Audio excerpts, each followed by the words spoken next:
Chevrolet World Series pregame show on Fox. And our two-sport triple-header continues with a near must-win for the American League champs.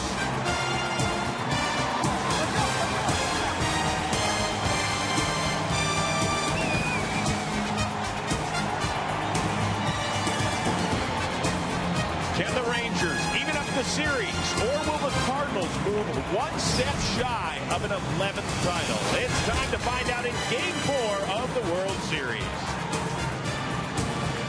Hi, everybody, and welcome to Fox's continuing coverage of the 2011 World Series. Alongside Aaron Karros and the White Sox two-time All-Star catcher A.J. Pierzynski, I am Chris Rose. And guys, if there's a team in Major League Baseball that knows how to play the role of Teflon and bounce back, it is indeed the Texas Rangers, EK. Well, and that's what they're going to have to do after the 16-7 drubbing that Albert Pujols put on this ball club.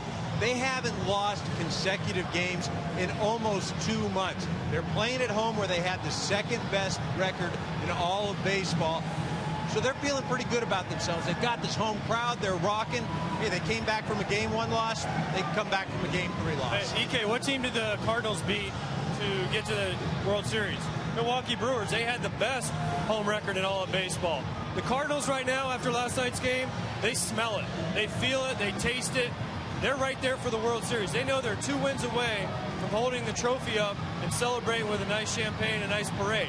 So they're ready to go. Albert got them going last night. Their pitching stepped up big time, held the Rangers down enough. I know 7 runs isn't great, but they scored 16 runs. Albert Pujols, 3 home runs. Great win for the Cardinals. Yeah, I get it. Last night was a blowout, but it was still a historic evening in World Series lore because Game 3 was indeed one for the record books, as Albert Pujols showed us all.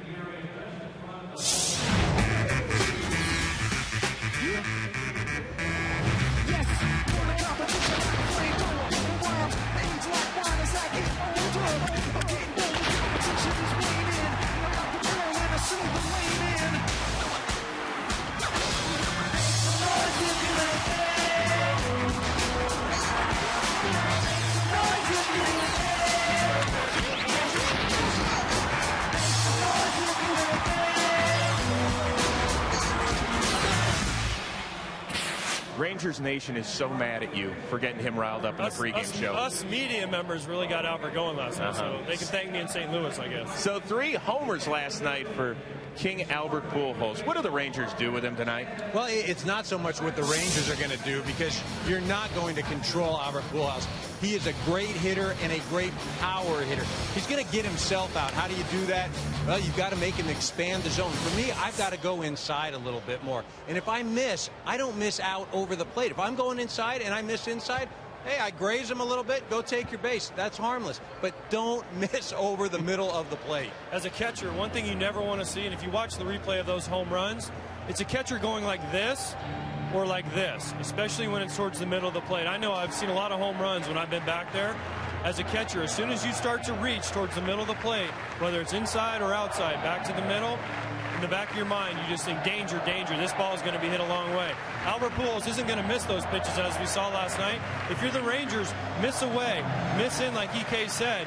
Do not give him anything over the plate to hit. If he wants to expand and get himself out, more power to the Rangers. Anybody think Albert's going deep tonight?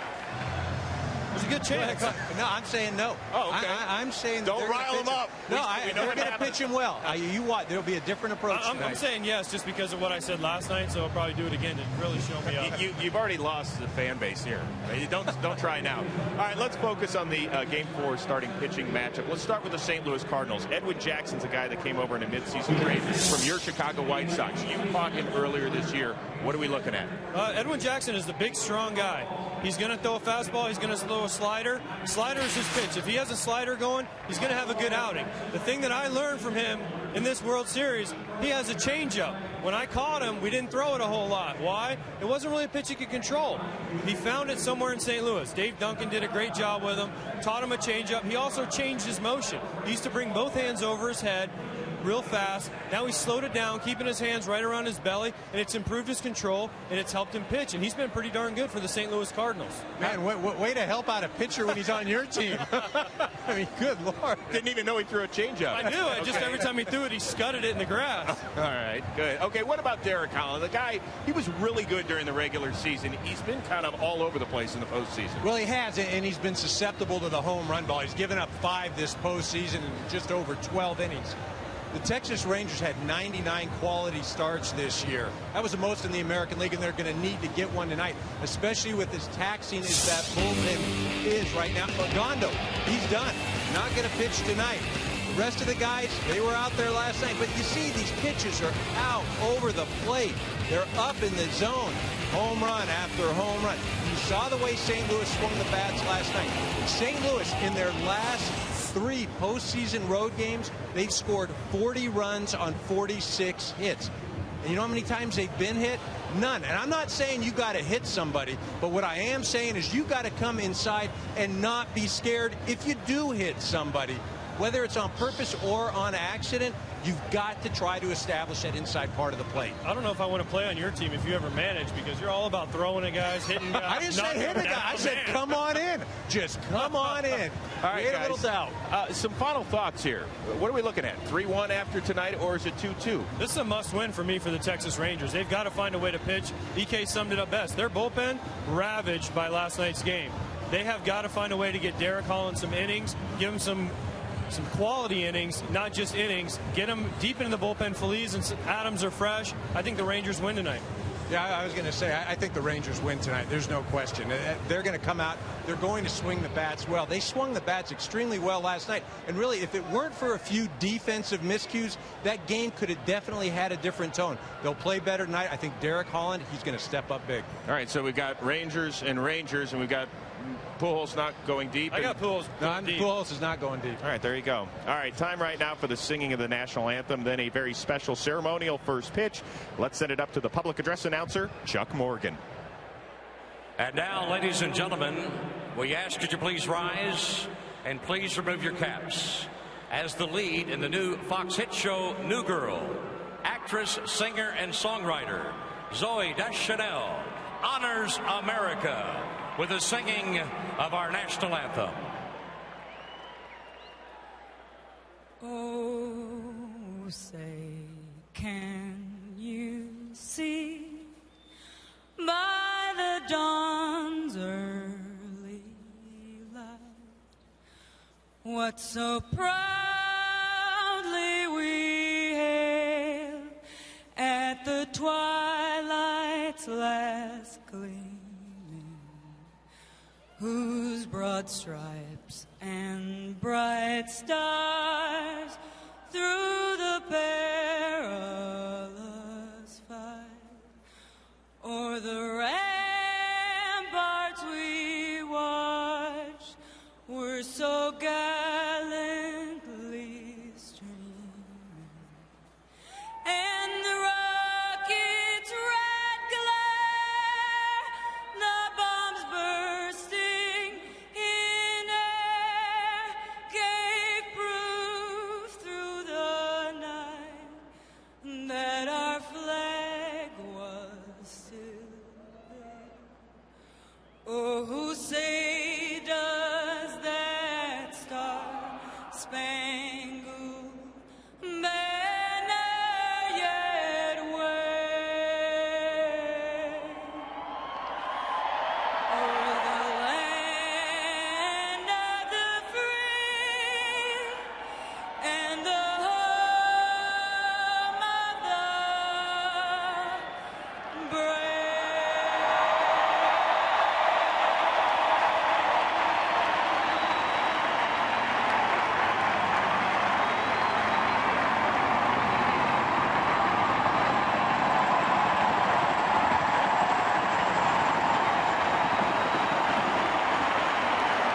And now, ladies and gentlemen, for tonight's ceremonial first pitch for Game 4 of the 107th World Series, the Texas Rangers honor 2 legends.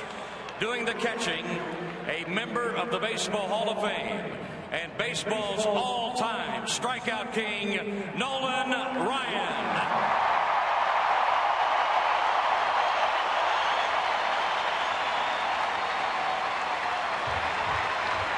Ladies and gentlemen, taking the mound for tonight's ceremonial first pitch, the 43rd President of the United States of America, George W.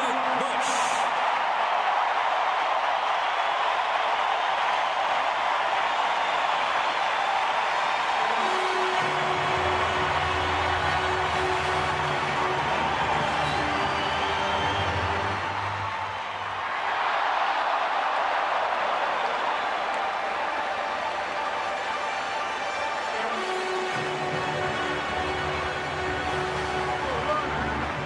Okay, you tell him that was a passed ball.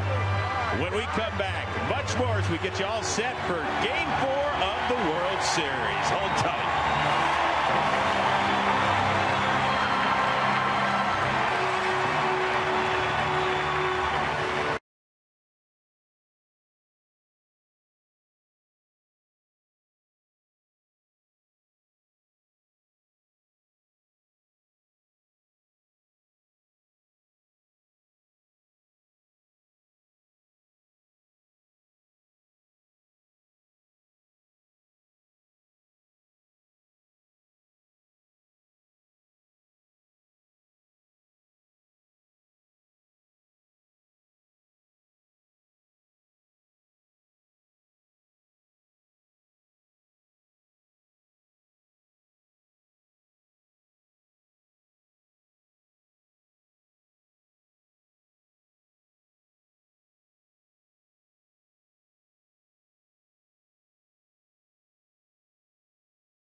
Show on Fox.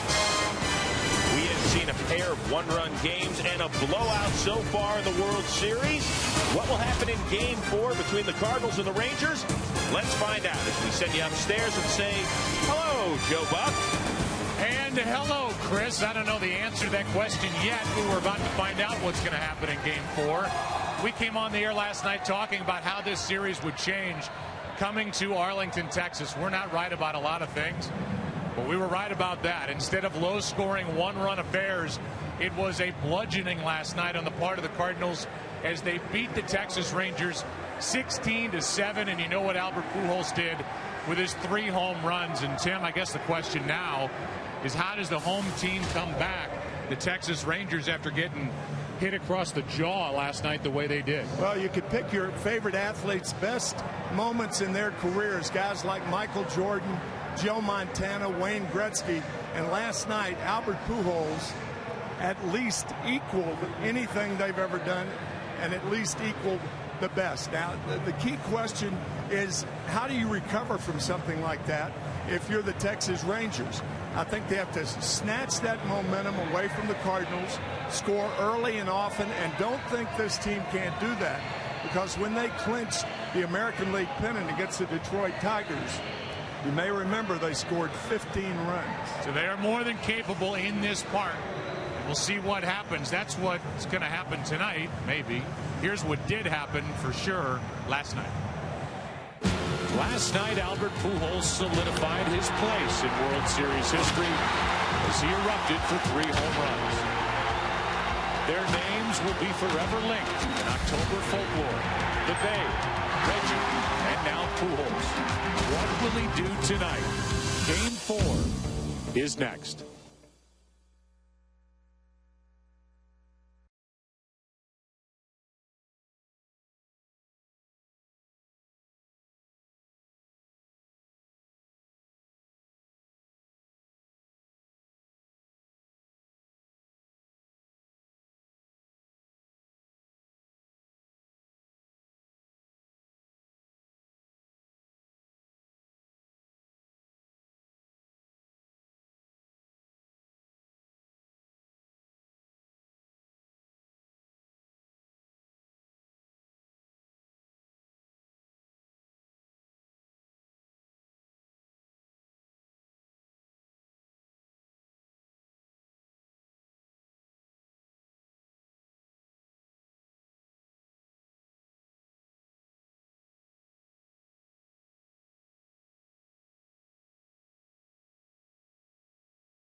By Geico, 15 minutes could save you 15% or more on car insurance.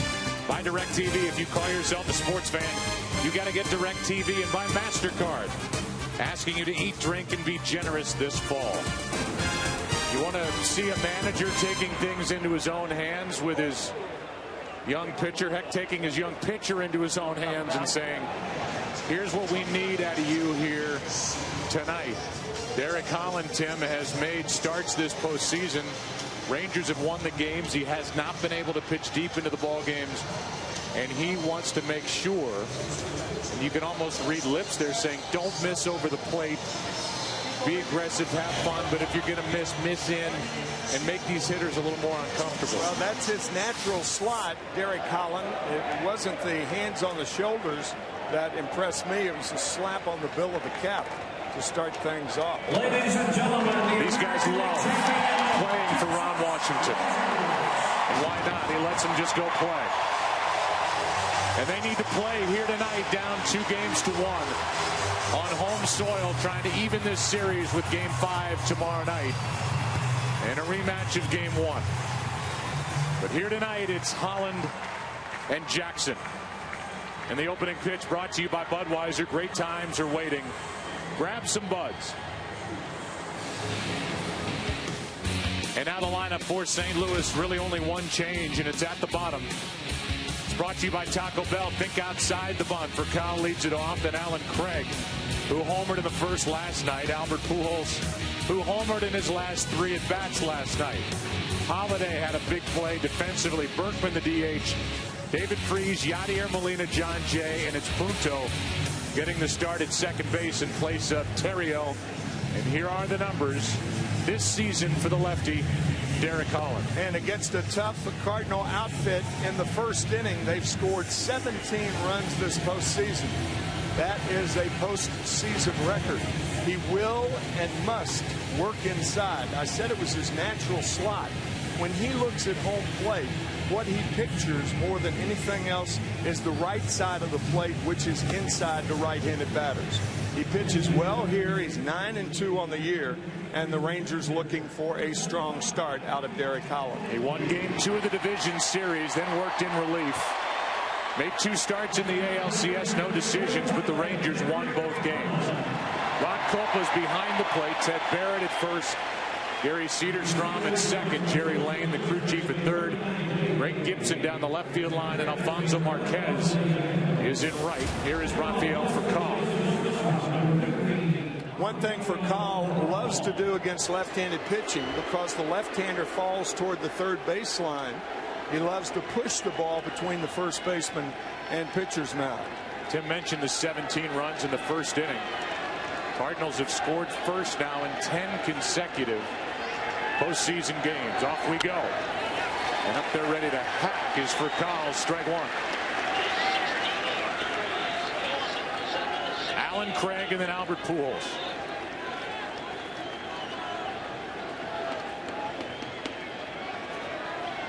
The 25-year-old from Ohio gets strike 2.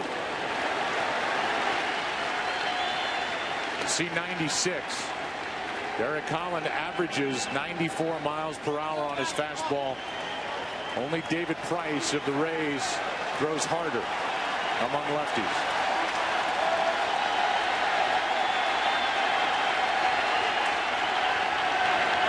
That is caught by Beltre, 1 out.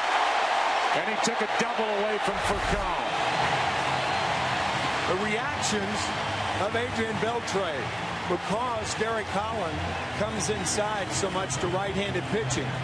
Look for a lot of plays out of Adrian Beltre, one of the best in the game and the best in the business at third base.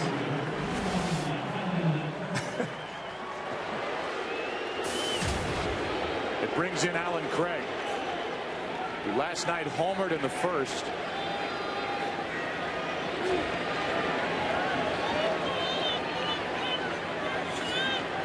And he tries to get on in front of Pujols on deck. Good breaking ball, strike 1.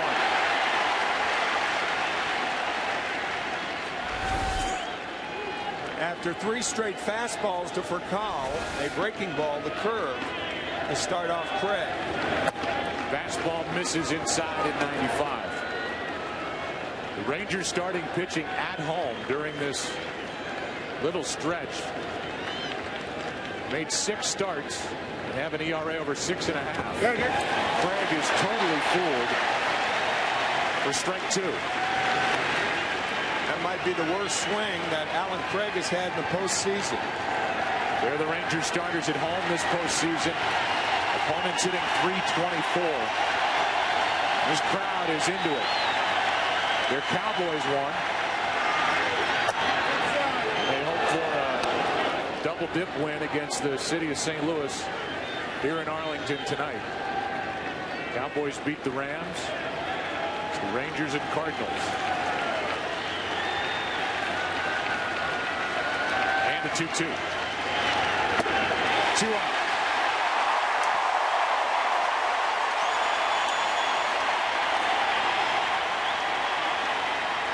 And now in steps the man who has hit home runs in each of his last 3 plate appearances. No player in the history of the World Series has ever hit a home run in 4 straight.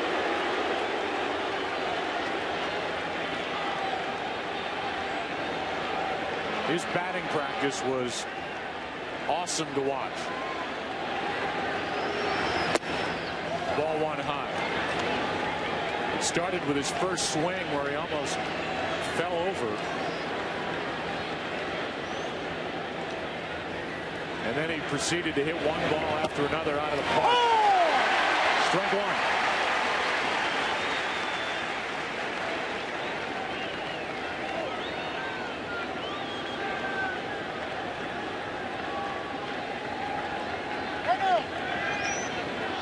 Here's that first swing of BP.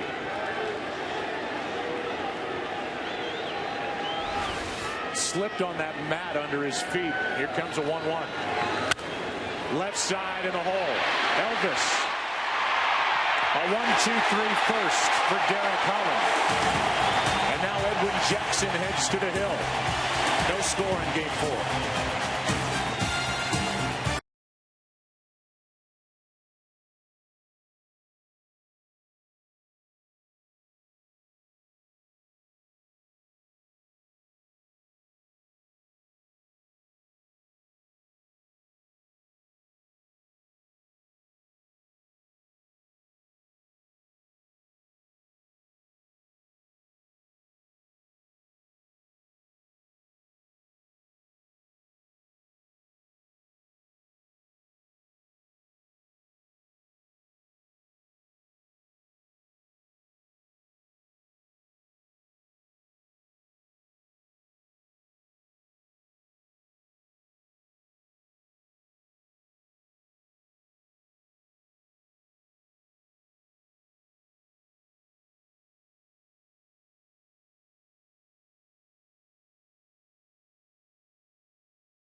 Think outside the bun.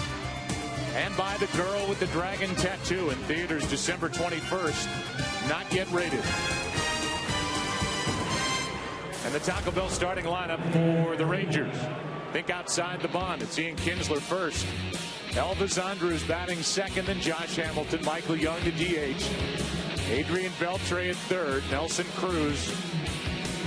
David Murphy in left, Napoli batting eighth, and Mitch Moreland back in the lineup in the number 9 spot. It's his first start since game 5 of the ALCS. Here are the numbers for Edwin Jackson. Half the year with the White Sox, and then was traded in July to St. Louis. And a tough matchup. Even Tony La Russa talking about it. He wants Edwin to get the Cardinals through 5. He'll take more, but settle for that. Kinsler, strike one. Oh! And talking to Edwin Jackson, he said his last time out, which was game 6 in the NLCS at Milwaukee, he was not aggressive enough. Tried to nibble too much. He shatters the bat. Vercal avoids the bat and gets the out. One away. And that's what was left with Andrus walking to the plate.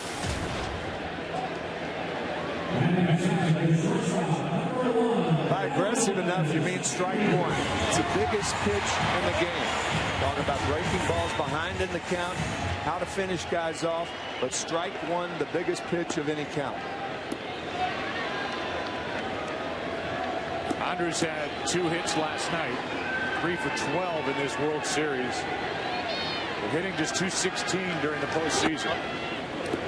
Takes a ball. The Rangers have not lost consecutive games since August 24th and 25th. They were in danger of doing that in game 2. Kinsler and Andrews went to work and got 2 runs in the 9th inning. RBIs by Hamilton and Young to even the series. A lot of movement from Elvis Andrews on these first 3 pitches. Strike 1.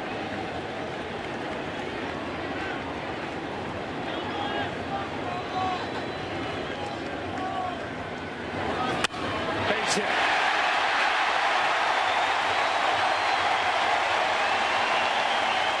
That's what happens when you fall behind. 2-0, 2-1, fastball right down the pipe. First base hit of the ball game. It's been a long day for the guy coming to the plate. How odd is it to see a baseball uniform as Josh Hamilton and Lance Berkman went down the street and were a part of the opening coin flip at midfield as the Rams and Cowboys played. Cowboys winning it. Even their record, and Hamilton then raced back to the ballpark and got ready for game 4. And he was ready for that pitch, fouled it straight back. Strike 1. In fact, Lance Berkman won the coin toss today, and the Rams elected to receive, but lost the game. And are winless. Rams bought 80 tickets for game 3 and had the whole team traveling through here at Rangers Ballpark last night.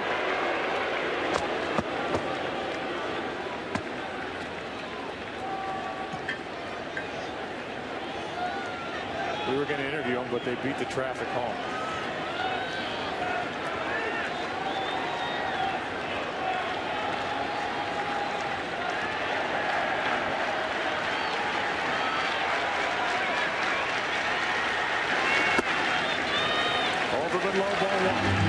Elvis Andrews had 37 stolen bases during the regular season. His first 3 years, over 30 bases. That's the first time a shortstop in the history of the game has had 3 consecutive 30-plus stolen base seasons. His first 3 years. That one ran down and away. And strike 2 on Josh Hamilton.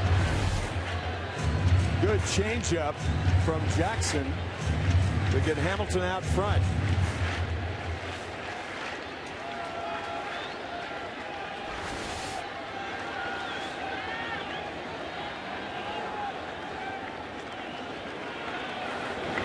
That's down into the corner. And Elvis will run. Digging for third. Elvis to the plate. Rangers strike first in game 4.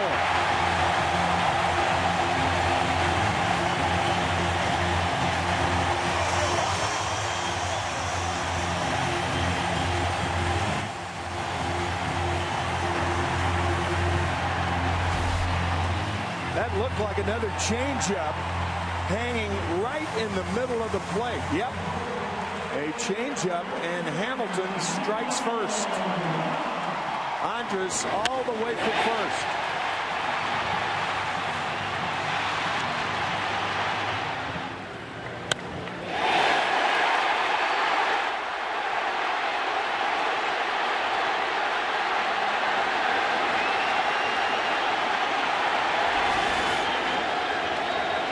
Michael Young has been red hot.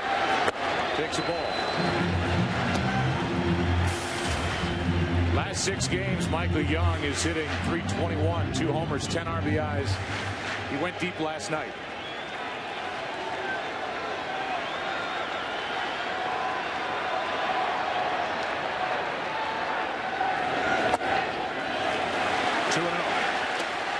If Josh Hamilton were healthy and didn't have that sports hernia on the left side, the Cardinals would be paying more attention to him at second base.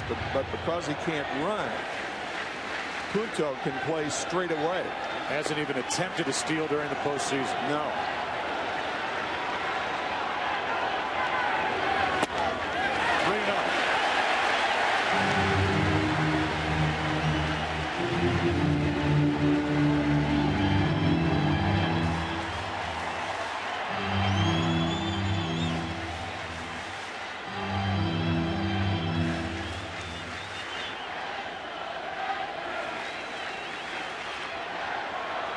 Here is a 3-0. And on 4th straight, Young draws a walk. You want to see a loose group down 2-1 in the World Series. President Bush threw out the first pitch. Nolan Ryan missed it. And look at Ron Washington's reaction. Hamilton. And then after the double, Wash was, I'm sure, doing his thing. Doing the wash.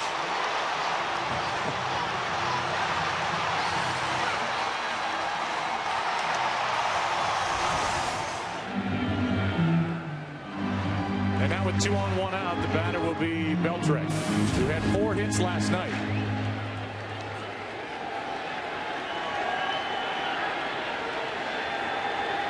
A closed stance. Really the opposite of his teammate Nelson Cruz, and that's a strike on the inside corner.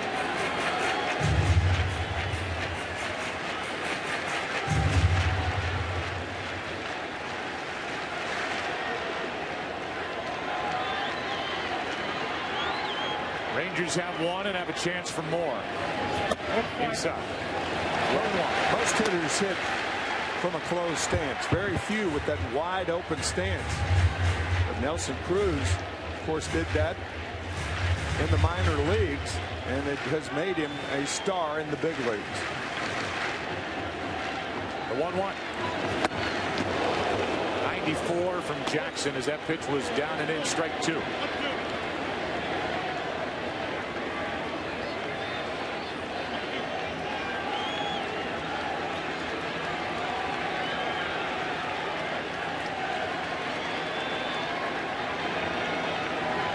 Runners on at first and second, and Beltre strikes out. 2 out in the inning, and the batter will be Cruz. That was a good slider from Edwin Jackson to get Adrian Beltre. Good play by Yadier Molina. You can see the spin of the ball going down.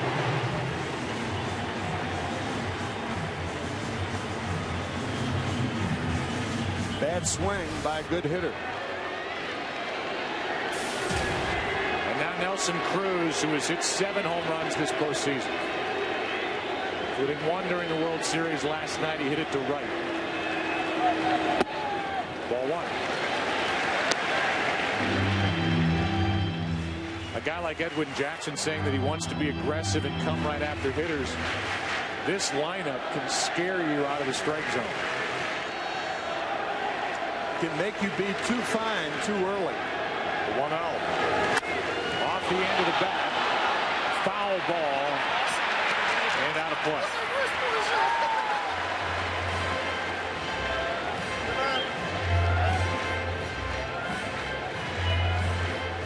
Take the other approach, though, Joe. With a lineup like this, even though they are frightening, long ball and average, they're a lineup that you have to stay in front of. So the first pitch strike becomes more important against a lineup like this.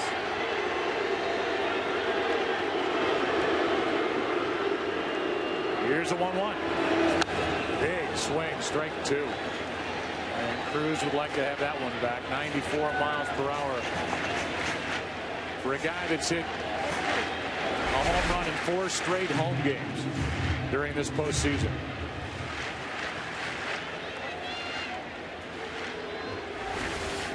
Count 1-2.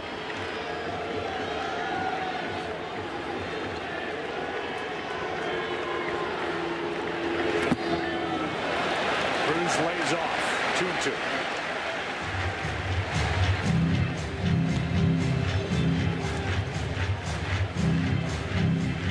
When the Texas Rangers clinched the American League pennant against the Tigers in that 3rd inning, they scored 9 runs, and one of the key at-bats was a check swing by Nelson Cruz. He went around then, but not to get to 2-2.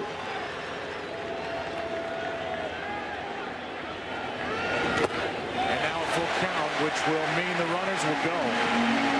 That's a break for the lead man, Hamilton, who's got the back groin. He gets a head start, so does Michael Young.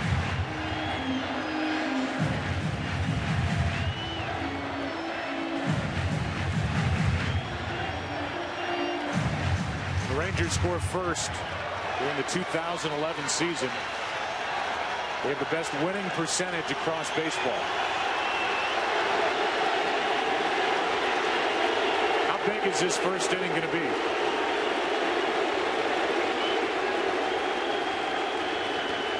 Slider, I suspect. I think Molina went out to Jackson and they had a word sack. I think he'll get a slider right here, and doubtful it'll be a strike.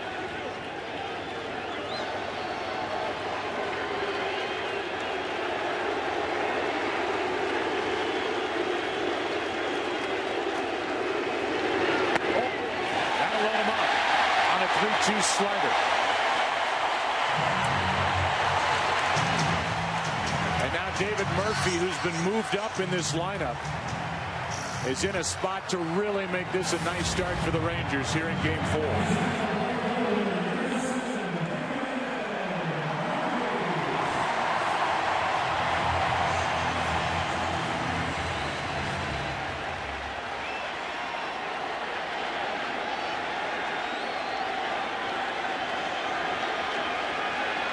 From the windup.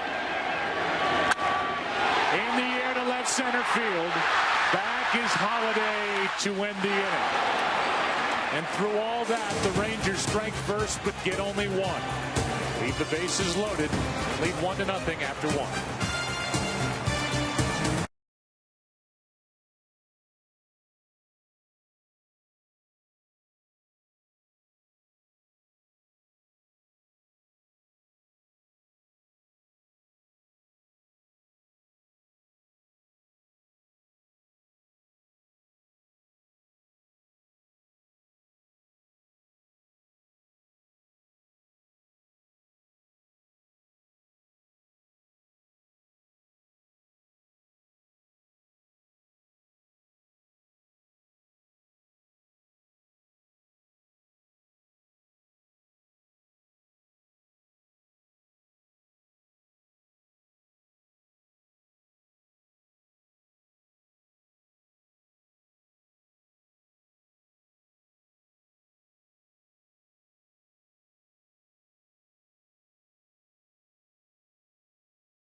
Chevrolet, upload a picture of your youth player and you could win hundreds of MLB prizes. Be a part of the Chevy Centennial celebration and enter for a chance to win at ChevyBaseball.com. Matt Holliday didn't like the call, but it's strike one to start the second.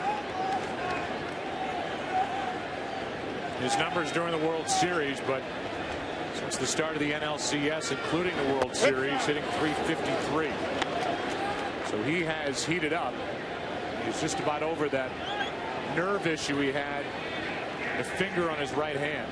One of 5 different injuries for Matt Holland this season. Good pitch, strike 2.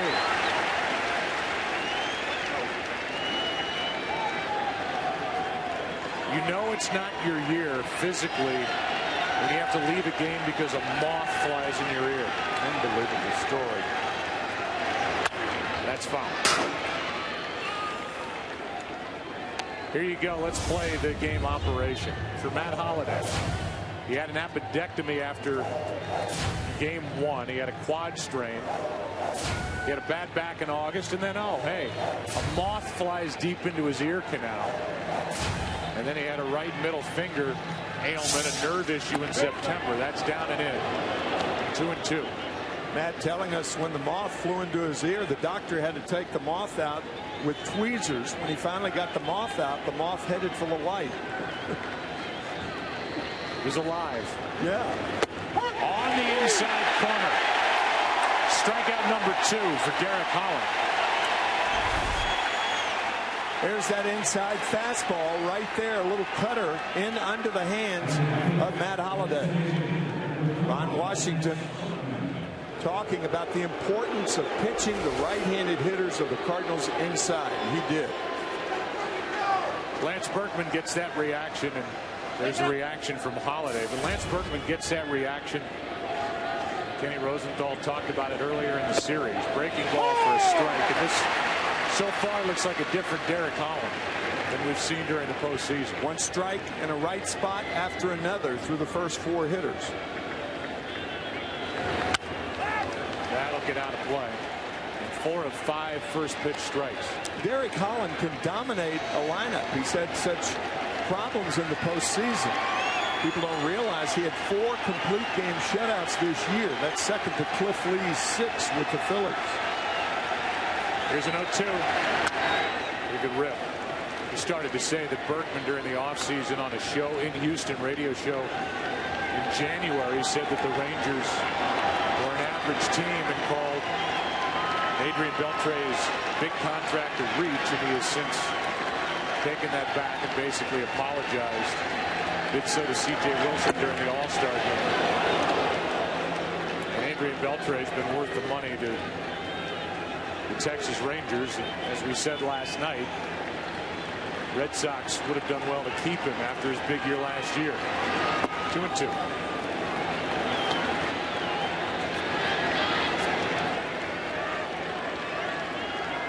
David Freese on deck.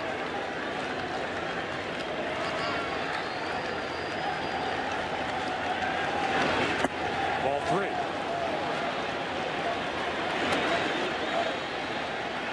During the ALCS, we talked about Derek Holland being a little too jumpy, a little too fired up, and he said during his side session he was a little more calm, a little more relaxed. So trying to carry that into a World Series start. And this one is into right center field, well hit. Back at the wall, it takes a hop and bangs high off the wall for a 1-out double, and the Cardinals have their first hit. That's why Lance Berkman's one of the best switch hitters in the history of the game. He takes what the pitcher gives him. That pitcher tailing fastball away. He goes away. And the first Cardinal base runner of the night. Brings in David Freese and brings onto the air Kenny Rosenthal. Kenny, what do you have on Freese? Well, Joe, a hit by David Freese tonight, and his postseason hitting streak will extend to 14 games, matching Brooks Robinson for the longest by a third baseman in postseason history. Now, it's appropriate we're talking about Brooks because yesterday in Baltimore, a new statue was unveiled of him just outside of Camden Yards, and Brooks was really emotional, really touched. He actually wept at the ceremony, saying, "I haven't had applause like that in a long time." Swinging strike, it's 1-1. What a great story about one of the great third basemen in the history of the game. Good curveball by Holland. Tying run at second, 1 out here in the second.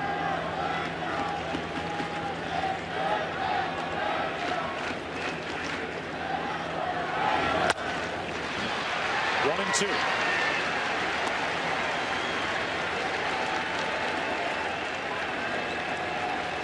Yadier Molina quietly had a big night. Everything else other than Pujols was quiet. He drove home 4.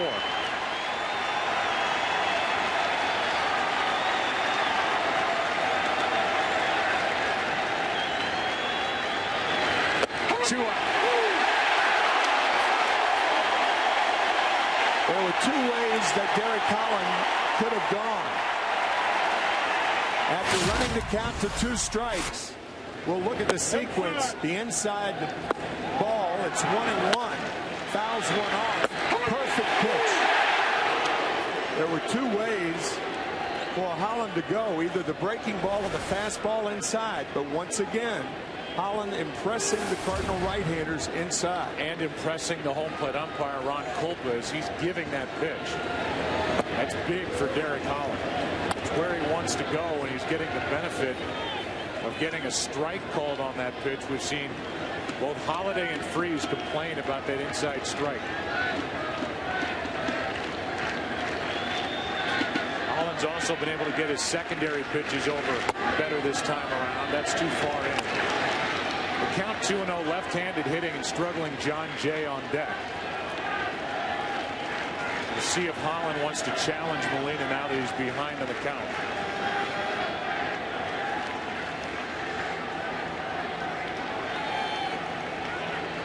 Molina, career year swinging the bat this season. It's a pitch to hit, breaking ball on 2-0. And it's 2-1. A lot of money to be made by the pitchers who could throw breaking balls in fastball counts.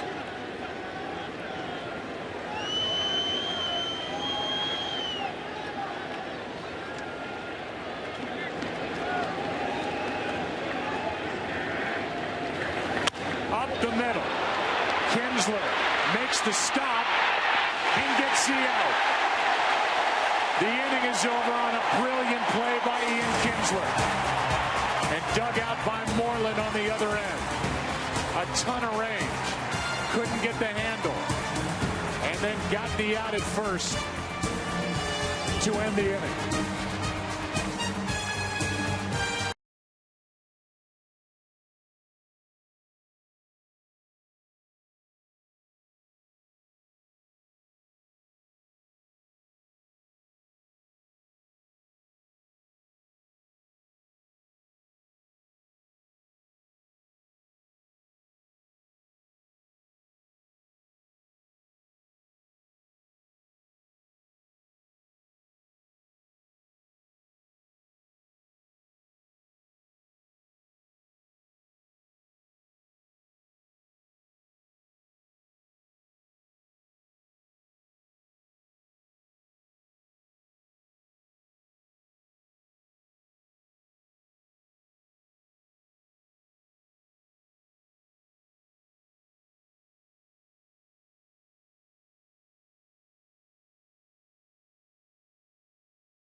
Great times are waiting.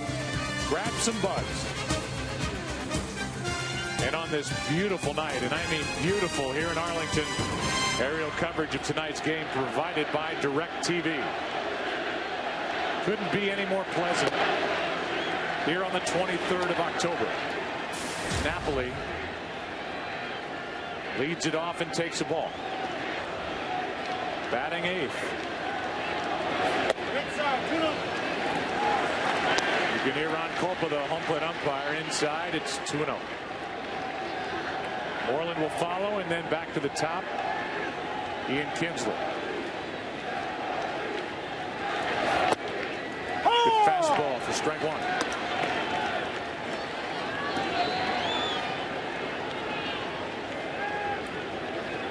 That was after hitting .221 for the first 2.5 months of the season. 96 for strike two.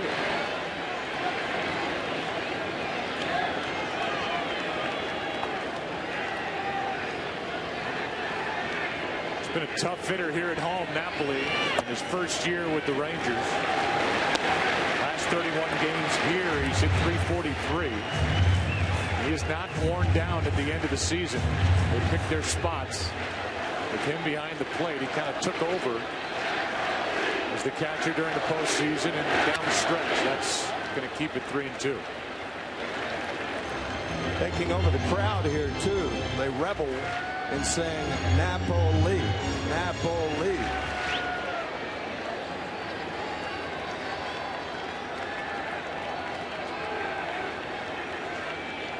Another 3-2. And another foul tip. Some people are under the impression that all mistakes a pitcher makes are hit hard. That was a hanging slider, and Jackson got away with it.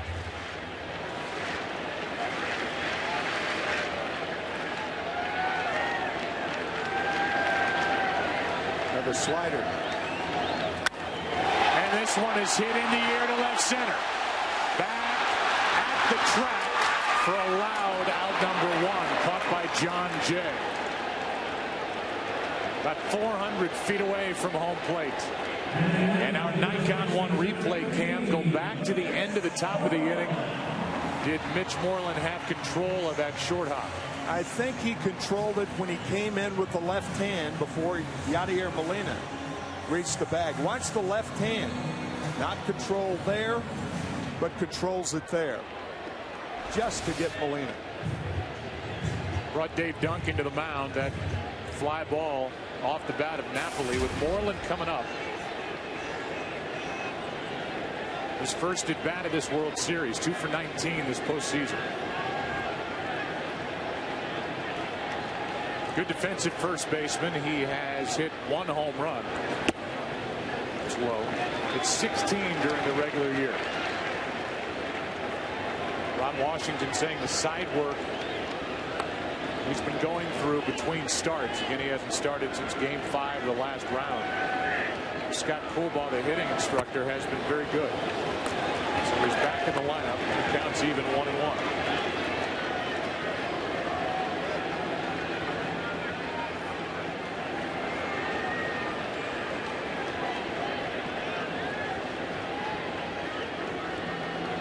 Jackson walked a tightrope in the first inning, gave up only 1. John Jay comes in for out number 2. And it's been a guy with a great arm and a lot of mileage. A lot of air miles. Drafted by the Dodgers. Went to the Rays, up to Detroit, Arizona, the White Sox, Toronto for about 30 seconds, and then St. Louis. Really 6 teams in 9 years in the big leagues. 500 record for his career, 60-60, but that includes a no-hitter for the Diamondbacks. Ball 1 down and away to Kinsley. He was 6 out of 19 in his career against Edwin Jackson. He's popped 2 home runs against him. Good pitch. Slider from Edwin Jackson, strike 1. It's a very descriptive pitch. The slider sliding away from the right-handed hitter. Ian Kinsler, one of the great pull hitters in baseball. 2-1.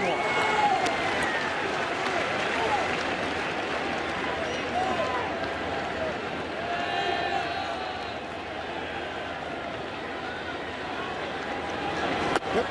2-2. Cardinals in the third inning will have 8, 9, and 1. Jay, Puncho, and Furcal.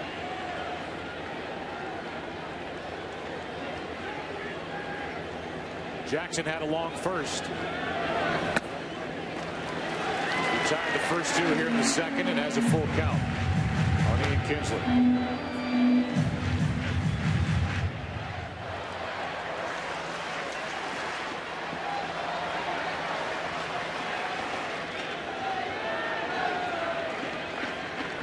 Wants a fastball away. Ripped into left, a base hit with 2 out.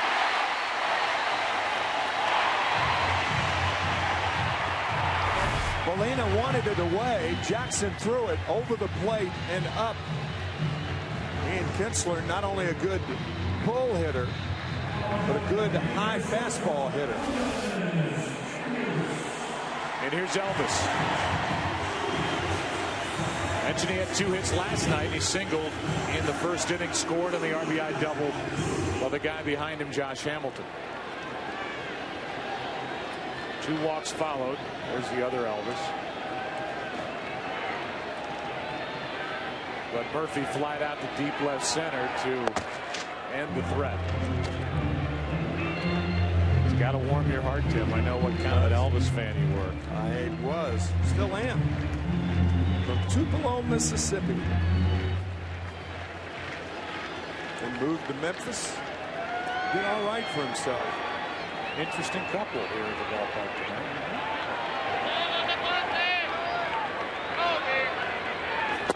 Strike one on the inside corner.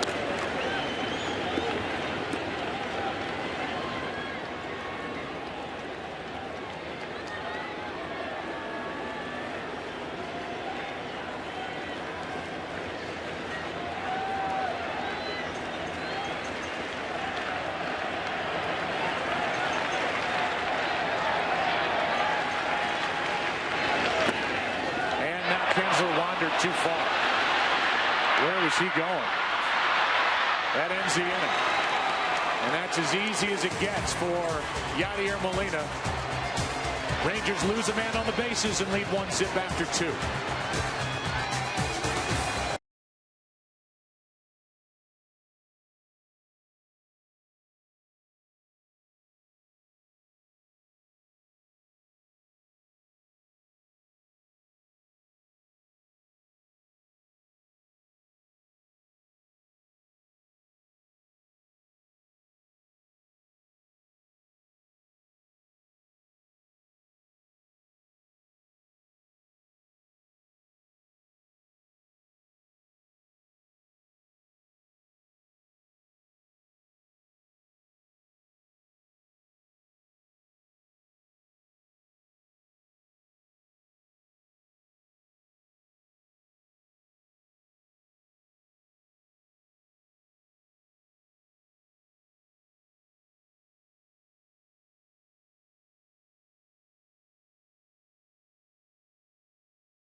Sherlock Holmes, a game of shadows in theaters December 16th. And by the revolutionary new Nikon 1 system, huge in every way except size.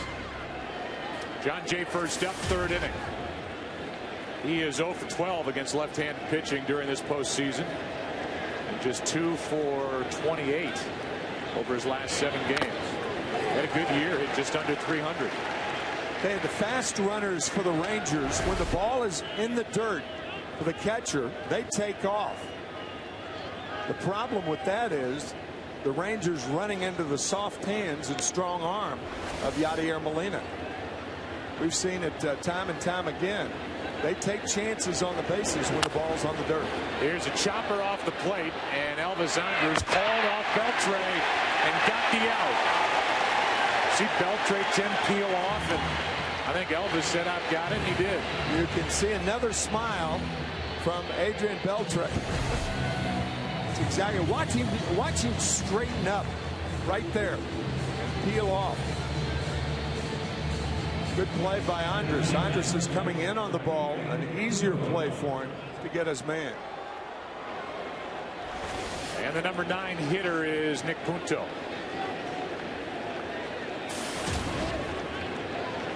It's been kind of a good luck charm for La Russa in his first year with the Cardinals. Shows bunt, takes a strike.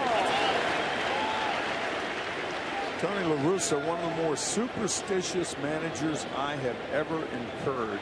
I don't know how he gets to the ballpark. I mean, he's got to do everything after a win, and they've been on this run. I mean, he's got to repeat all the same stuff day after day. Yeah, he's got a lot to think about, not only on the field, but with his superstitions. He's got more necklaces on around that neck given to him by dignitaries around the world. Here's one to the right side. Holland has to get over, and he does. 2 out.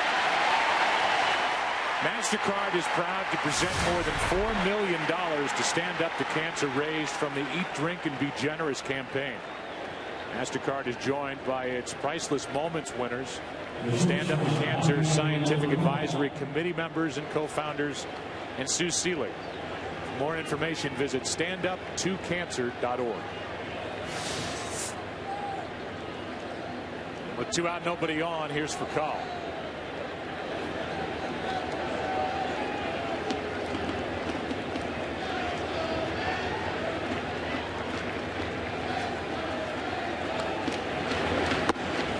Is wearing a necklace that was given to him in St. Louis by the legendary rocker Carlos Santana.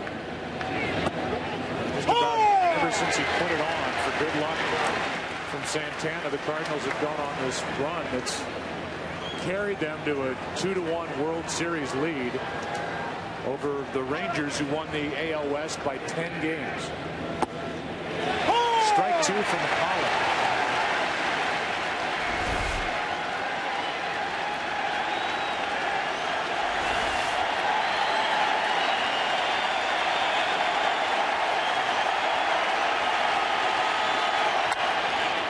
Little cue shot back to Holland. Gets Furcal, and he's been good through 3. Now he's got a little smile on his face in this beautiful ballpark in Arlington, Texas. We've been here for 18 seasons now, and here at Game 4, Rangers lead by 1.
to the bottom of the third. Edwin Jackson has allowed 1 run on 3 hits. He's walked 2, struck out 1.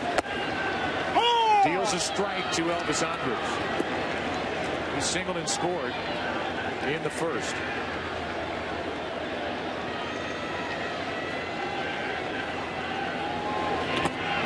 A ball and a strike.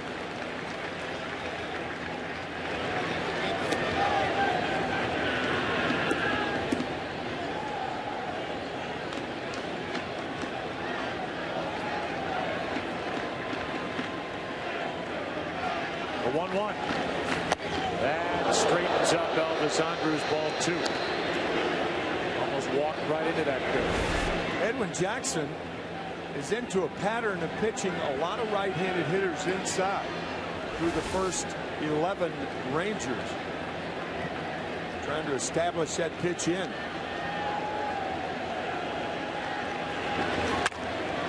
For Kyle. Gets the Rangers shortstop 1 out.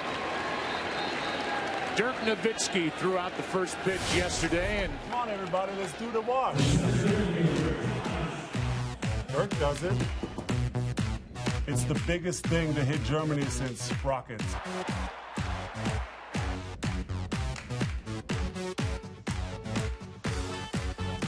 Sprockets to the right side, and Pujols will make the flip for the out. 2 out. And you're not going to find a nicer athlete in any sport, but he is regarded as one of the nicest guys in the NBA. And for a big man, a 7-footer, one of the best jump shots you'll ever see. And here is him. He is just beloved for good reason, the MVP, as the Mavs won it all over the Heat. I'm not sure the wash is suited for a 7-footer. Am I missing something? But what are sprockets? That's from Saturday Night Live. Sprockets. It was Mike Myers. They dressed up in all black. And back in the early 90s. Dirk, a big fan of SNL then, I guess. Yeah.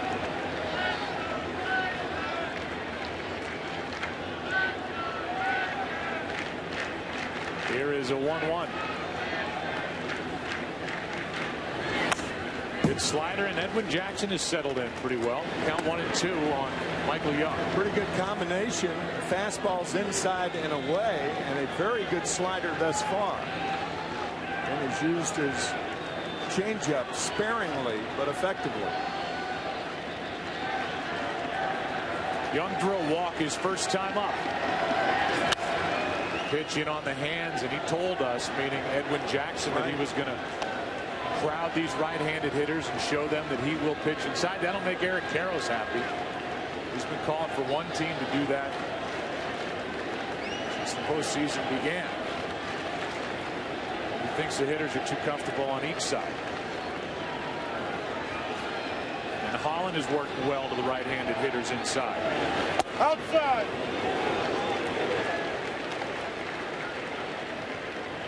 That makes it 2-2.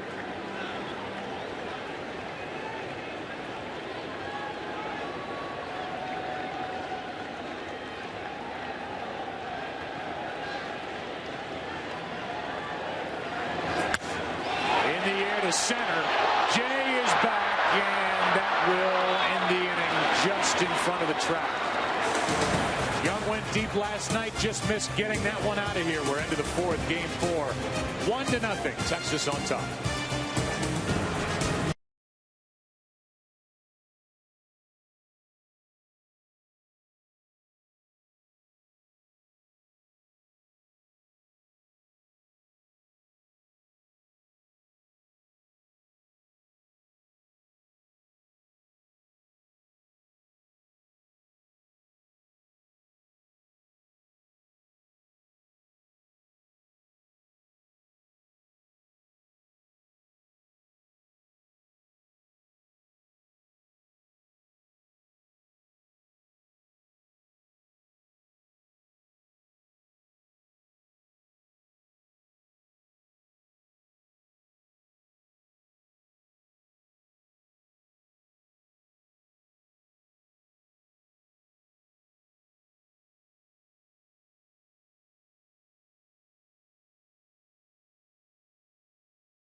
Passat. That's Das Auto. And by Chase, don't get shortchanged. Get your cash back with Chase Freedom.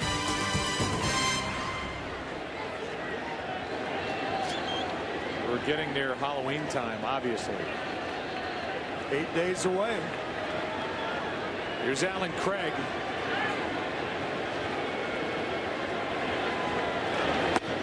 Breaking ball misses from Derek Holland, who's been very good. It's allowed a one-out double by Berkman in the second. That's it. Pujols next. The 1-0. Strike one.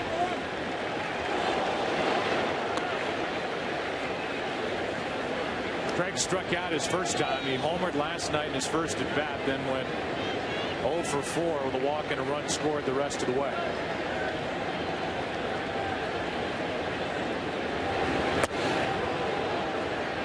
Ball 2. Something we talked about last night that bears repeating. Alan Craig, with a natural right field stroke, had to really teach himself how to pull the ball. 3-1.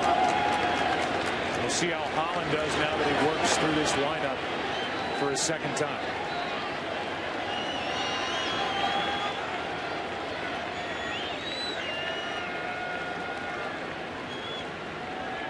Dangerous pitch, and Craig reached for it, grounds to Moreland. 1 out. Our Chase Freedom cash back player to watch, Albert Pujols, game 3. There are all the numbers: 5 for 6, 3 homers, 6 RBIs, and the distance for all 3 home runs, totaling 4+ football field. Don't get shortchanged. Get your cash back with Chase Freedom. And this is a guy that did not have to teach himself how to pull the ball. No. An old country western song. Sometimes you're the windshield, sometimes you're the bug. He was the windshield a lot last night. With 1 out and nobody on. Yep. Strike 1. His first home run off Alexi Ogando. If not for the second deck of this stadium, which just got in the way. Still be rolling somewhat. Moreland for out number 2. And Pujols is 0 for 2. And here's that home run last night in the 6th. 96 miles per hour and 423 feet. Ball's out of the strike zone. I mean, how do you get on top of a pitch like that?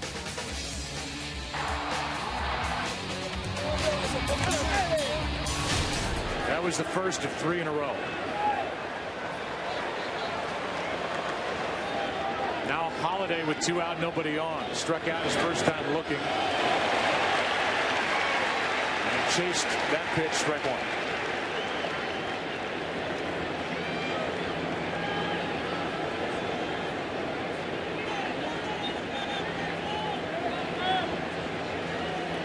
Derek Holland is showing his regular season form here tonight.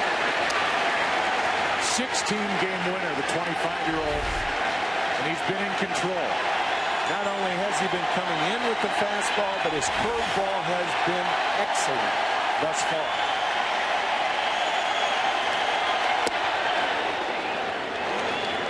'25th round pick in '06, came up in '09.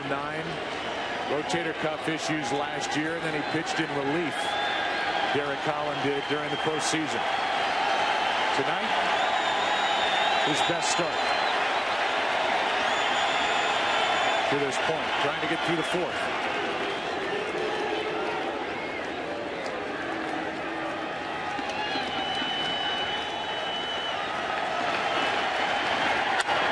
Hard hit, Beltre takes care of those. So good. Down go the Cardinals, 1, 2, 3. Bottom of the 4th in Arlington. Rangers bat up 1.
Other cast members of New Girl, which returns on Tuesday, November 1st on Fox, and Matthew Morrison and Harry Shum Jr. of Fox's hit show Glee are in attendance tonight, and Zoe did a great job with the national anthem here before Game 4.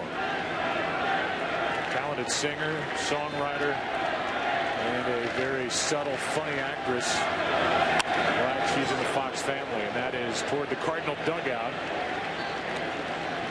Off the bat of Adrian Beltre, we're underway in the bottom of the 4th, and Zoe is staying in. A lot of times those stars, they have their moment on TV and then they just bolt. It's a good game, 1-0 in the bottom of the 4th. So we'll check back. We're going to keep them honest tonight, see how long they stay. Right. Here's a 1-1. Good pitch from Jackson. That was a tailing fastball down and in. It's the same sequence he had last time Beltre was up. He followed that pitch with a slider. We'll see.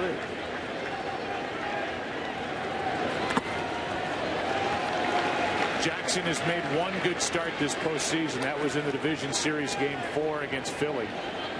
A 5-3 win. He went 6, allowed 2 runs on 5 hits, and then okay in Game 2 of the NLCS. He lasted only 2 innings in Game 6, the clincher. The Cardinals won 12-6 in Milwaukee. Reaching for it. The mound kind of kicks that more to Punto. 1 out. Edwin Jackson stayed away and gets the first out. This December, 2 of the most storied conferences in college football culminate their seasons with 2 epic championship games for the first time in their history. And we'll be there to bring it to you back-to-back nights. Pac-12 Championship Friday, December 2nd, and the Big Ten Championship Saturday, December 3rd. Both games are only on Fox Sports. Here's Cruz. Nelson walked his first time and goes up there pumping, strike 1.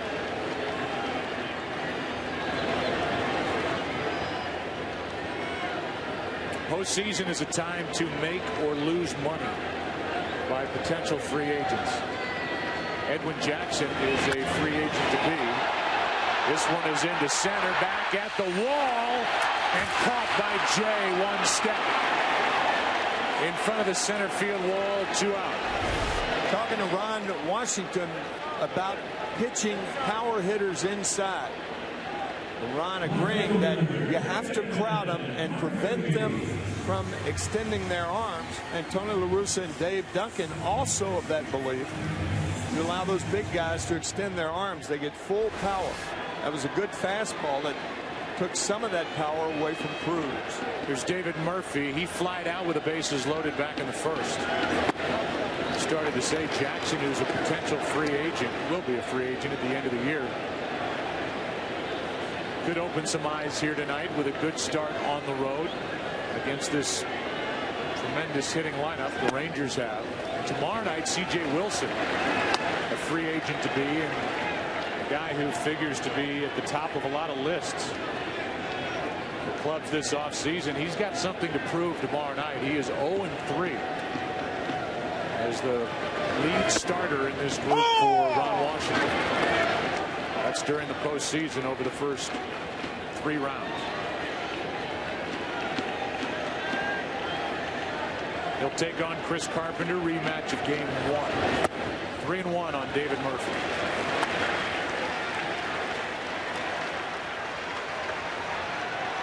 David Murphy will look for an inside pitch and try to hit hard down the right field line where the ball really travels in this park. That's outside, a 2-out walk. And that's why you go away if you're the pitcher. But now Jackson has to deal with more of a power threat in Mike Napoli hitting the 8th spot. He flied out deep to center his first time up. Talked about it before. A rule of thumb in location is when you're behind in the count, pitch hitters away. When you're ahead in the count, pitch hitters inside. And any variation of that formula, or just throw it and hope.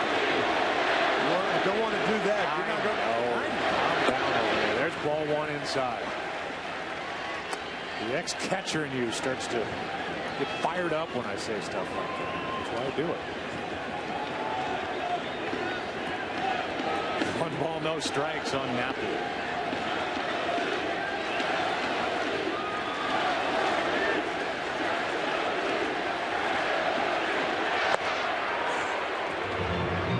Rangers have lost 1 on the bases. That was Kinsler back in the 2nd. They have 1 stolen base in this World Series, but it was a big one. Kinsler safe in game 2 in the 9th.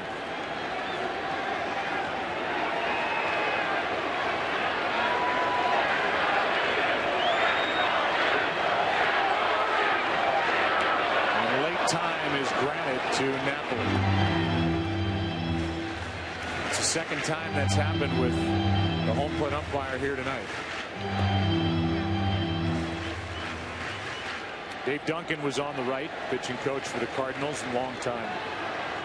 Confidant of Tony La Russa, former big league catcher. 2-0.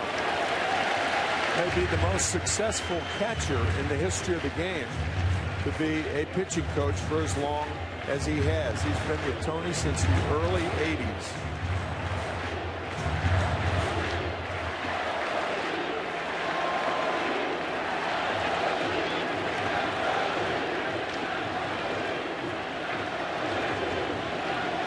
Pitch number 70 on the night from Jackson. Foul back, and Napoli had a rip. Dave Duncan is here with a lot of his thoughts at home with his wife Janine, who was diagnosed a couple of months ago with a brain tumor. But when we talked to Tony La Russa, he said, we owe a huge debt of gratitude to Janine because she demanded that Dave Duncan be with the club.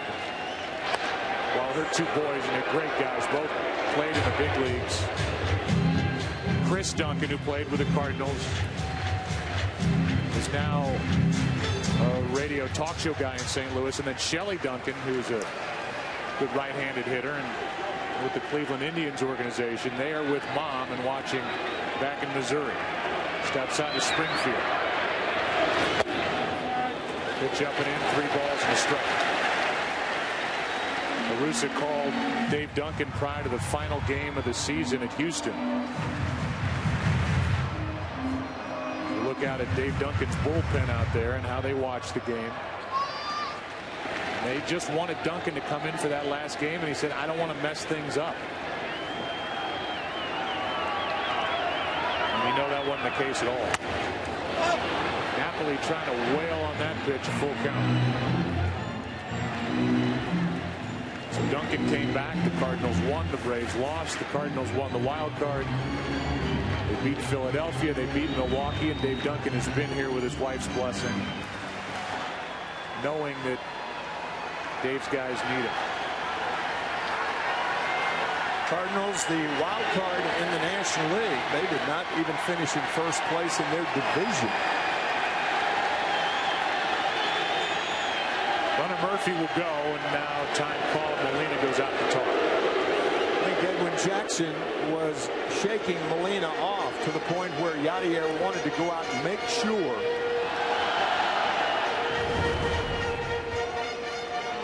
So they're on the same page, and we'll be back at it tomorrow night. Hope you're with us for Game 5. 7:30 Eastern, 4:30 Pacific. That good pitching matchup of Carpenter and C.J. Wilson.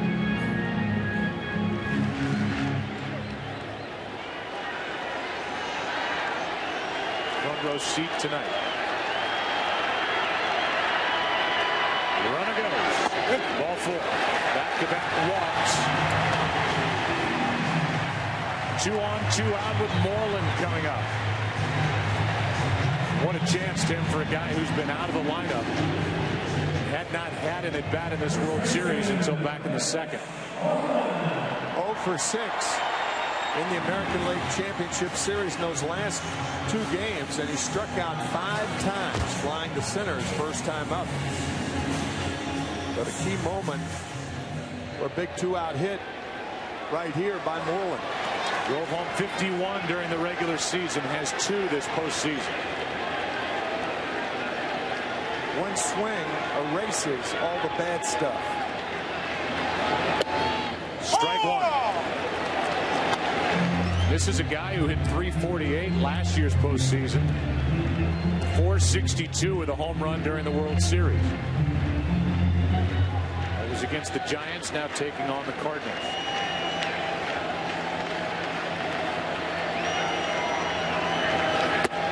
Good pitch. 97 as Edwin Jackson reared back for a little extra. Edwin Jackson has always had a good arm, but under the tutelage of Dave Duncan, his location and pitch selection much better.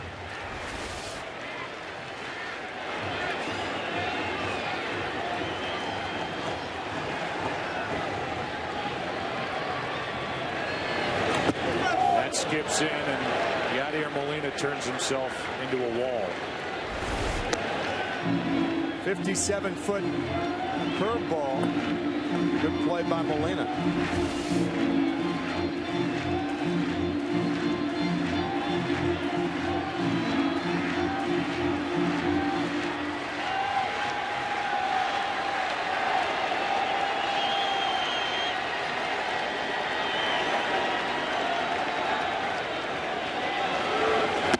Strikeout ends the inning. And Moreland getting a chance tonight. K's with 2 on to end the fourth. Good game, good pitching. And it is not a repeat of game number 3. 1-0 Rangers. Back after this from your local Fox station.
Walked anybody. Here's the guy who got the hit. Lance Berkman a double back in the second with 1 out. 1-0 Rangers. Strike one. That pitch on which Berkman doubled was a fastball away. And Holland starts him out with a fastball away. Kirk Beckman's 2 for 2. And he's on to start the 5th in a 1-run game. Our Get to a Better State recap brought to you by State Farm for auto, home, life, and banking. Get to a better state. We look at an umpire, Ron Kolpa, who in Game 2 got this call correct. A big stolen base for Ian Kinsler. He would later tie the game, but then he was at first and missed this call at first last night, which allowed Holliday to reach in that 4-run 4th inning. We're going to go down for a report from Ken Rosenthal right now. Kenny will give us more on that. Well, Joe Torre today, the MLB Executive Vice President of Baseball Operations, took the unusual step of asking for time in the interview room so he could defend the integrity of Ron Kolpa. Torre thought it was over the line that Kolpa, when talking with a pool reporter last night, was asked about being from St. Louis. Here's a double play.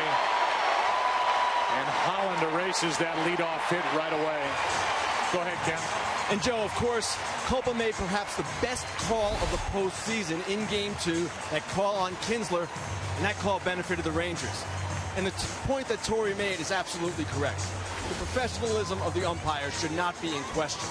They will blow calls from time to time. They're human beings just like anyone else. Yeah, I mean, everybody's from somewhere. And Ron Kolpa, well, the implication is from St. Louis. Yeah, the implication by the reporter who asked that question is foolish. Molina takes the ball.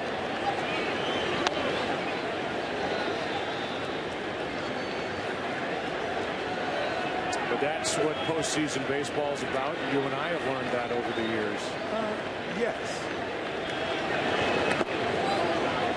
Except somehow we're from every city and have rooted against every team that we've ever covered. We'll show them. That's right. We'll get the last laugh on that one. Here's a 2-0. A strike on the outside corner, 2-1. That's us, in case you want to visit us later. That's what we look like, and that's our favorite bow tie that Kenny wore all year. 2-2. Molina was robbed of a hit by Ian Kinsler on a good play to his right. Back in the 2nd. Derek Holland's been terrific.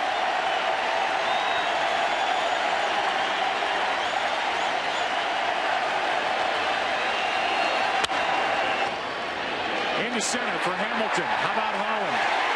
2 hits through 5 shutout innings. He's doing his part. Rangers lead 1-0 here in Game 4.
Albert Pujols and Yadier Molina combined for 10 RBIs in last night's Game 3, tying a World Series record for most RBIs by teammates in a single game.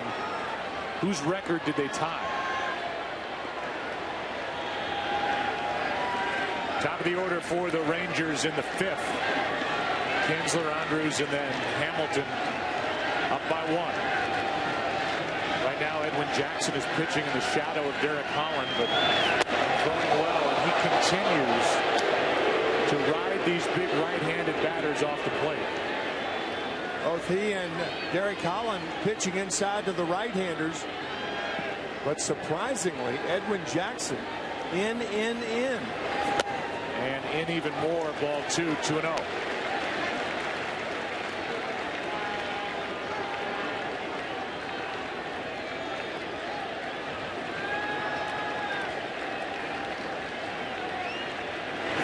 That's high, 3-0.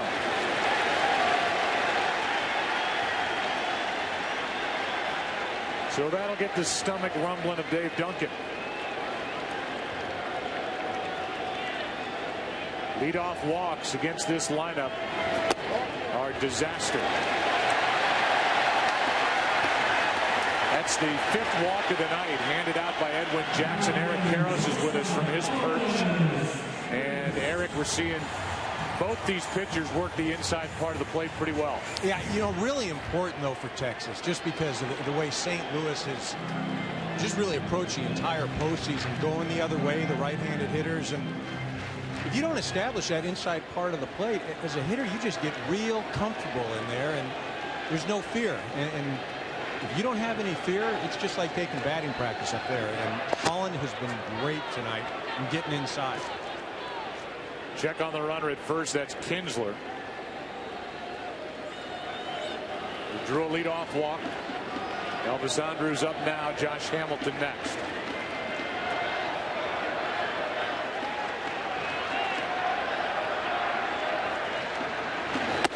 Strike 1.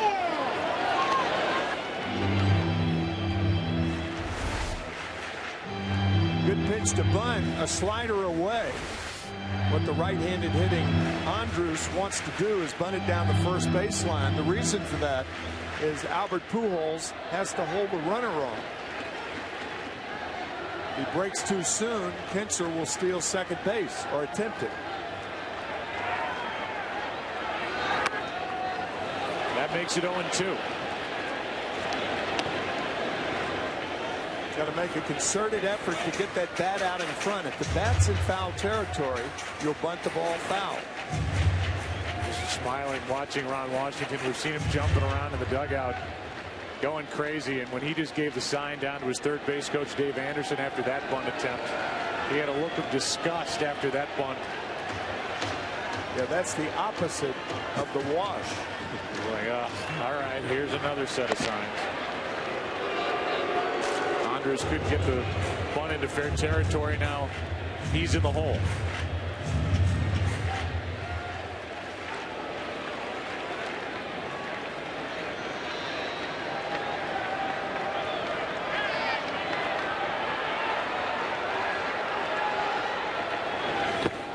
In the dirt.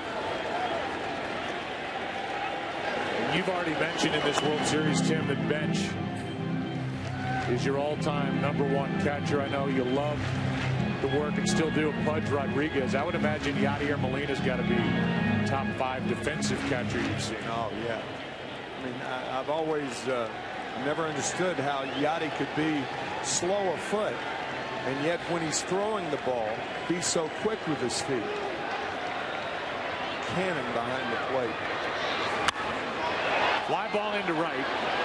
That won't advance the runner, and Craig hauls in out #1. The World Series on Fox is sponsored by Chevrolet. Thanks for making Chevrolet and baseball a part of America for the last 100 years. Nice night, good game. Game 4, 1-0, and here's Hamilton 1 on, 1 out. In our scouting report, we talked about Edwin Jackson going 5 innings, and Tony La Russa would love that out of him. Well, he's gone 4 1/3 and has almost matched Derek Holland, even though he trails 1-0. pitching very, very well. Hamilton has the only RBI tonight. Takes low. Infield playing Hamilton to pull, the outfield playing Hamilton to hit the other way. That's common. What you read from that is he pulls the ball on the ground straight away when he goes to left center field.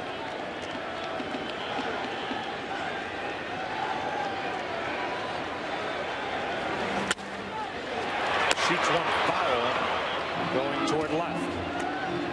Geico in-game box score for Texas. Not many hits. There have been 5 walks handed out by Edwin Jackson. The hits belong to Kinsler, Andrews, and the guy at the plate who has the only RBI.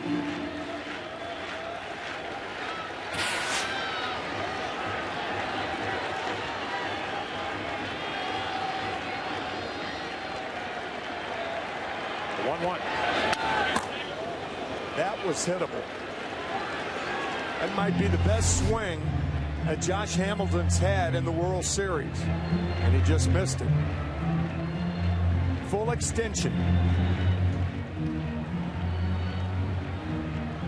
I guess he's the guy who is most identifiable when he's healthy with Roy Hobbs. Yeah, the natural. Yeah, that's right.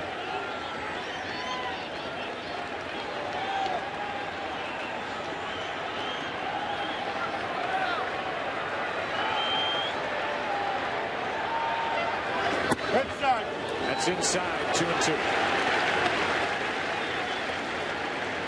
Hamilton, the former first overall pick of Tampa Bay in '99.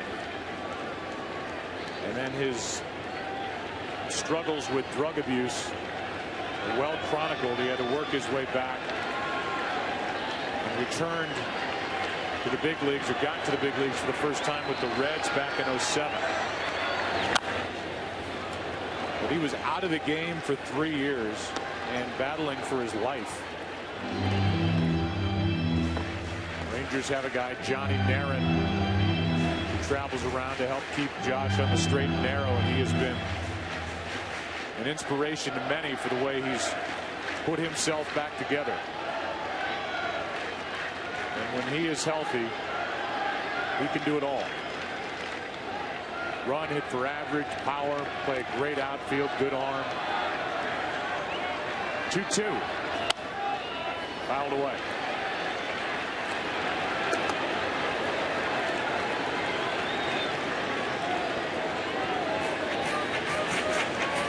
Cubs actually had him for a while as they picked him as a Rule 5 player. And then they moved him on to Cincinnati.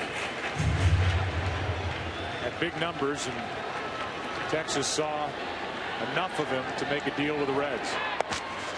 And they're glad they did. Last year's AL MVP when he hit 359. 359 with 32 home runs and 100 driven in.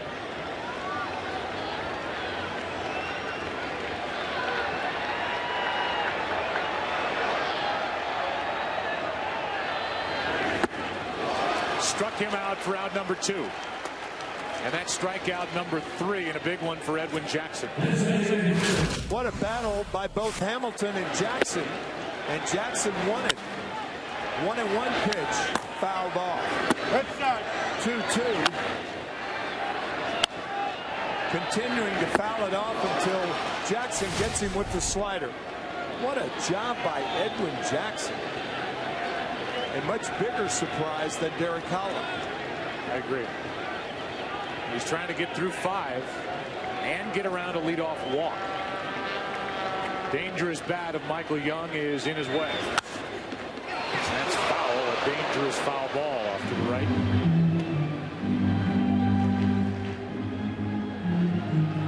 And somehow missed everybody. Strike 1. Talk about a guy who got himself back together. Edwin Jackson faced 10 Milwaukee Brewers and gave up 3 home runs in that start in Game 6 in Milwaukee. Cardinals, as you said earlier, just outslugged the Brewers 12-6 in that game. That's what frustrated Edwin Jackson, because the Cardinals got him a 4-0 lead in the top of the first. Then it was 4-1 after 1, 5-1 after an inning and a half, 5-4. after 2, and he was gone.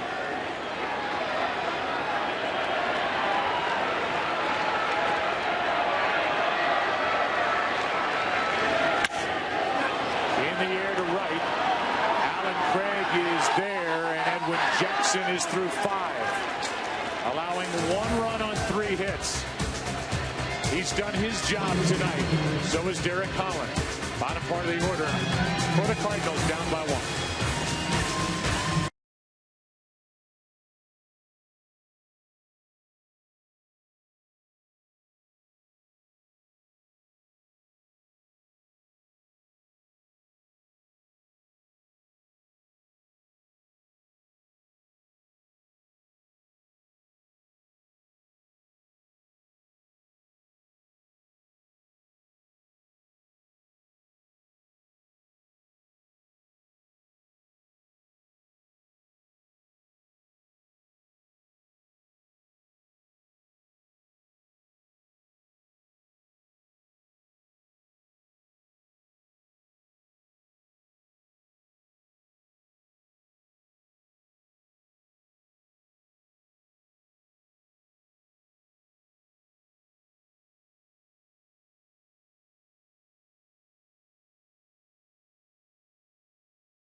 World Series. We stand united in the fight against cancer with our partners Stand Up to Cancer. Please join Commissioner Seelig, Major League Baseball, Fox Sports, and the entire baseball family in standing up to cancer. And please go to standuptocancer.org to find out how you can help today. Thank you.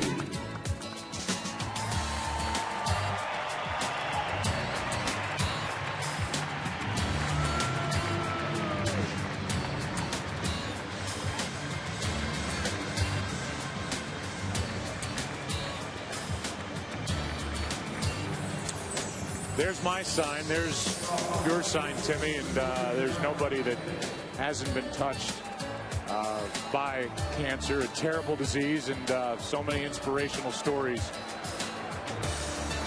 that we are hit with day after day after day. And I tell you, and we've said this before, if you haven't gone to that website and learned more about what they're doing with funding research, you really have to, because they are making a difference. That is what that pin on our left lapel on cameras mean, the Stand Up to Cancer.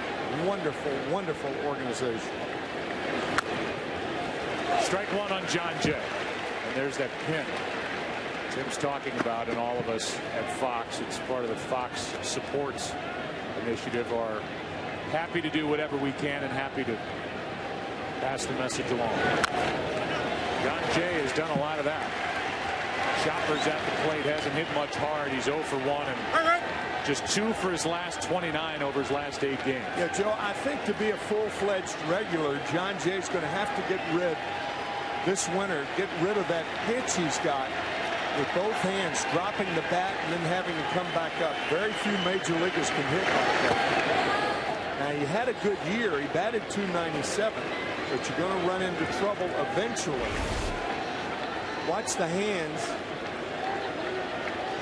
drop right there, and it takes a lot of speed to get him back over the high fastball. That's why it was so remarkable over the years to watch the great Gary Sheffield swing the bat. I mean, he would point the big end of the bat, the barrel of the bat at the pitcher and get back. Yeah, you have to be awfully strong to hit like that. Another chopper. Kinsler has to hurry. Good play for out number 1.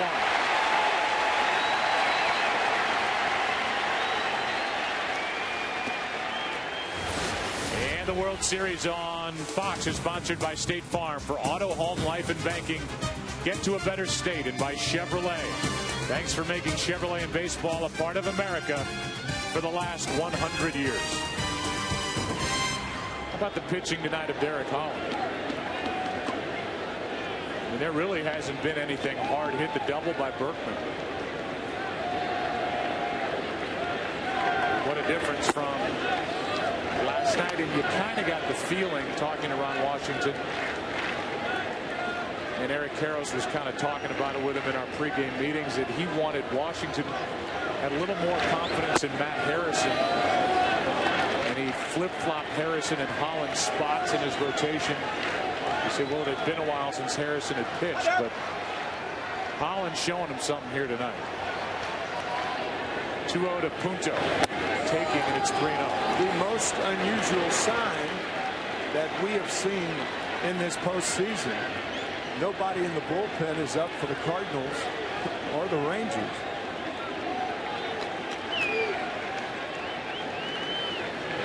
A wide strike. Holland gets a call. It's 3-1. These two teams are here this far in the postseason because of their bullpen. Right. A one-out walk. And that's the first walk handed out by Derek Holland tonight. Yeah, there are good walks in that when you pitch around a tough batter, for instance, with first base open, and there are bad walks. When with nobody on, you walk the ninth place hitter. That was a bad walk.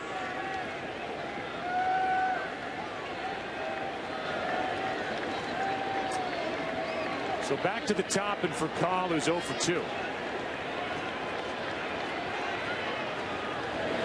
Outside. Ball 1. All his pitches, all his fastballs to both Punto and Furcal have been high and outside.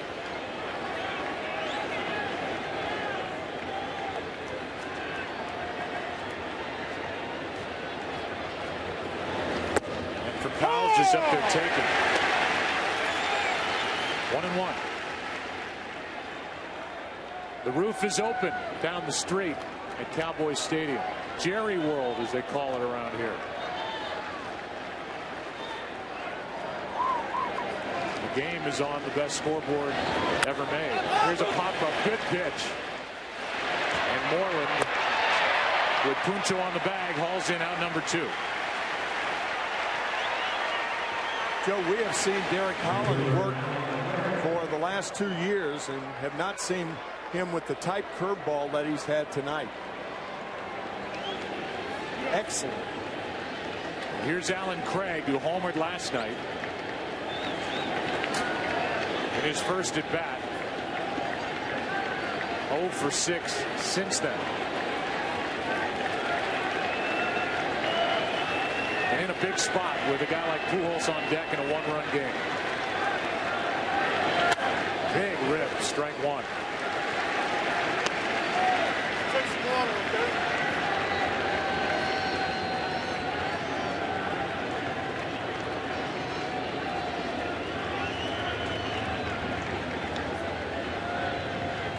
Craig is struck out, grounded out.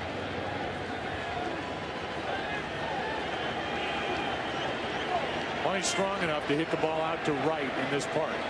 Check on Punto, who doesn't run much. He stole 1 all year.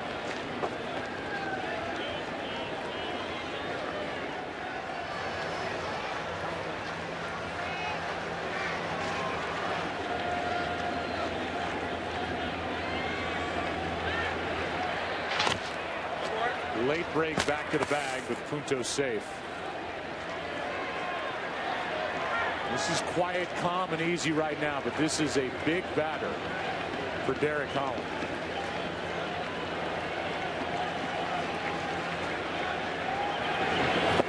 Good pitch for strike 2. Again with the breaking ball. Most of the time this evening, that breaking ball has been out of the strike zone. We got Craig with that his first time up.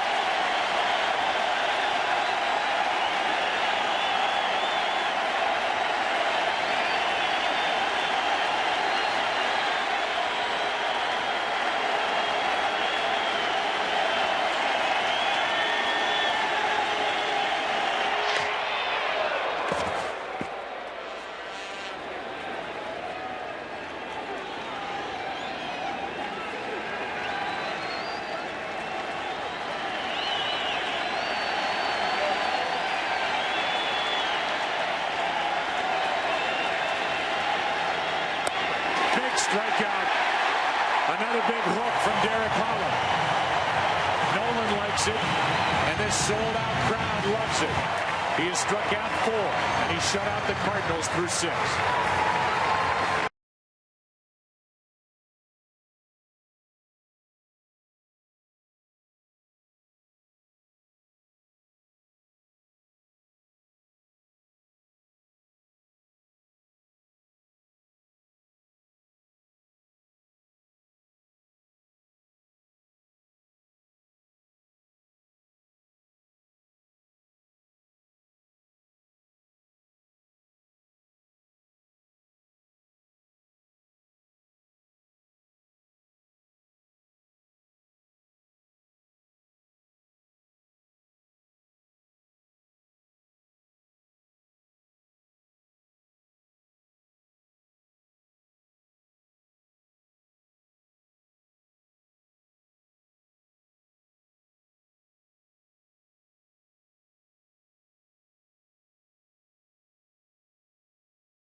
It is game 4 of this World Series.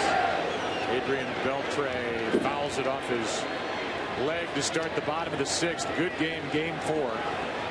Cardinals wanted a blowout last night. It's anything but that type game here tonight. 1-0 Texas behind the great pitching of Derek Holland. Edwin Jackson has been right there behind him. We talked about that old saying, sleep in November. That's October baseball. Well, for Adrian Beltre, it's get well in November. Here's one into left. Didn't get it all. And Holiday, after going back, comes in for out number 1.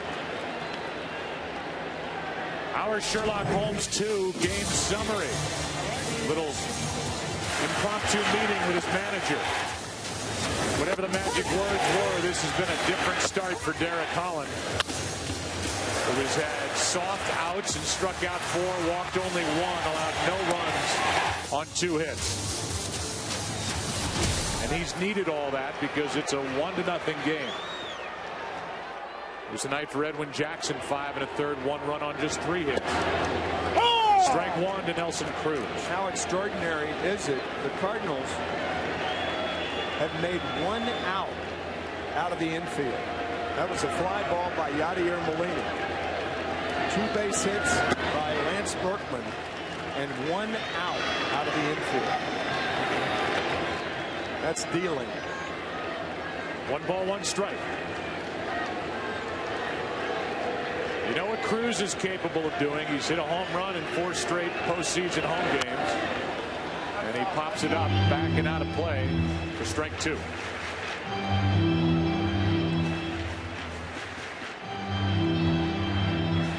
Last start, the 2 innings in Game 6 of the NLCS in Milwaukee, and tonight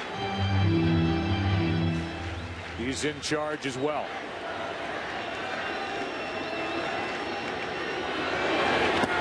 Two and 2. Strong situation for the Texas Rangers. Not only do they have a 1-0 lead, but Albert Pujols will be leading off with no one on base, of course, in the 7th inning. It was a big strikeout to get Alan Craig at the top of the inning. Didn't go. It counts 4. And I thought you were going to take it in another direction. They have arrested Mike Adams. And they have their closer, Neftali Feliz, who can go more than 1 inning tonight, if need be. 4 outs, maybe 5. It might be pushing. A 1-out walk, and that is 6 walks. Here's Mike Adams. 6 walks handed out by Edwin Jackson. Here's Murphy. Flat out with the bases loaded in the first. 0 for 1 with a walk.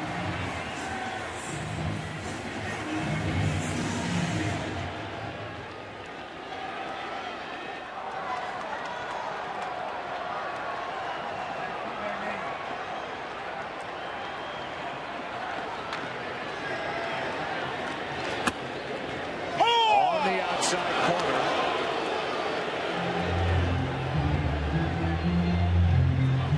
You have to go back to 1946.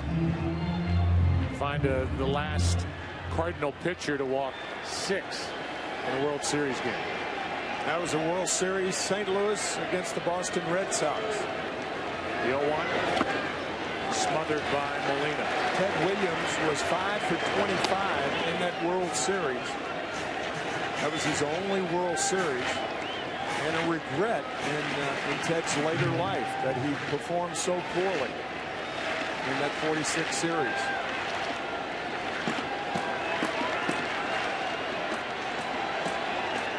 A 1-1 on the outside part, strike 2.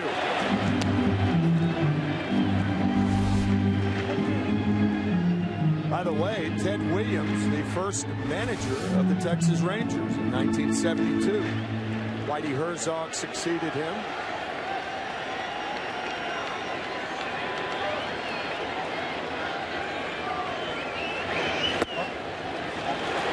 Just missed 2 and 2. And Whitey Herzog is watching our game tonight from Sunset Hills, Missouri. He had a bad fall about a month ago. And his wife, Mary Lou, doing very well. There's Mitchell Boggs getting loose.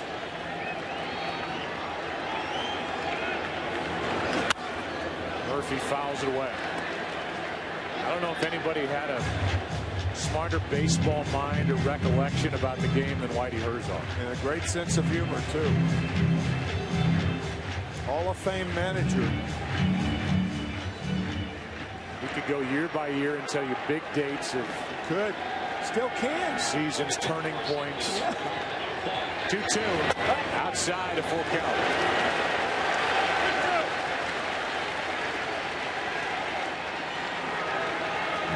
A lot of pitches with those 6 walks and 3 strikeouts for Edwin Jackson. Got a 1-0 lead. I think you're not really taking a chance. It's up to the hitter to put the ball in play. I think you send Nelson Cruz. 1 on, 1 out. Jackson steps off. You may see Mitchell Boggs pitch to Napoli, the on-deck hitter. Boggs worked a perfect inning with a strikeout at the end of last night's game.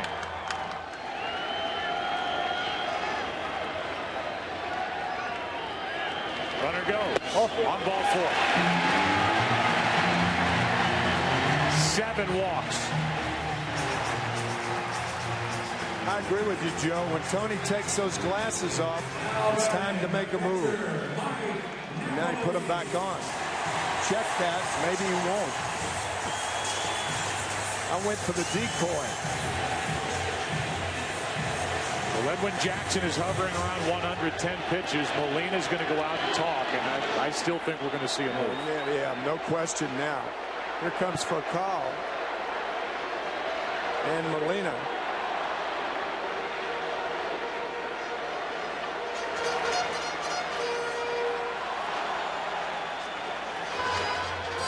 And I think Edwin Jackson knows it too.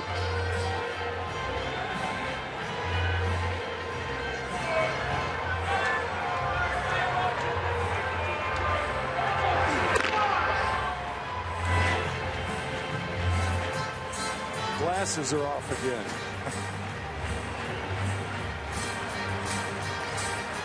Not making a move. Not yet. I wonder if that's a call for a step off.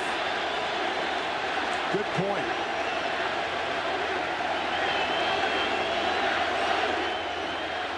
They're just delaying because evidently Boggs wasn't ready. Now he is.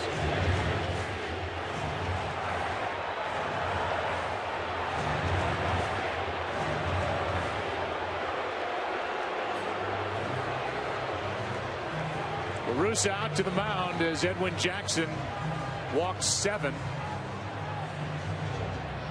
If he takes the ball, I think LaRussa will all in all be happy with what the right-hander gave him, and that's it for Edwin Jackson. 5 1/3, just 3 hits. Only 1 run so far. 7 walks, 3 strikeouts, and Boggs is coming in while the Cardinals switch pitchers. Genio invites you to switch to Turkey. And Boggs will be in. Napoli is coming up in a 1-run game. Game 4 of the World Series.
before tonight's game, and he thought Boggs showed him something last night.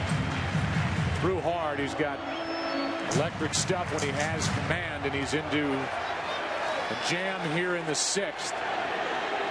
Created by 2 walks, handed out by Jackson.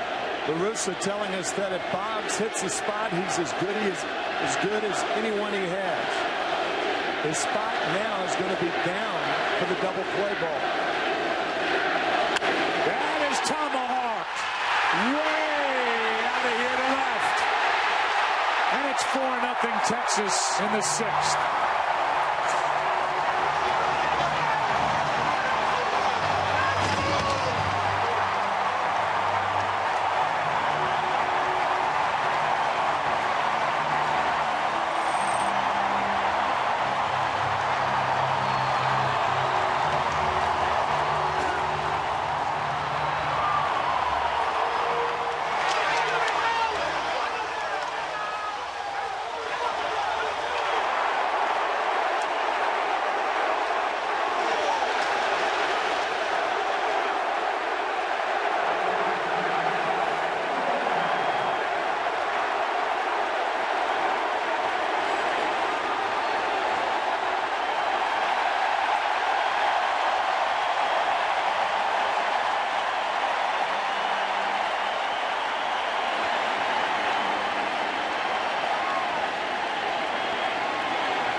With his 33rd home run as a Texas Ranger. And the pitch was anything but down to Mike Napoli.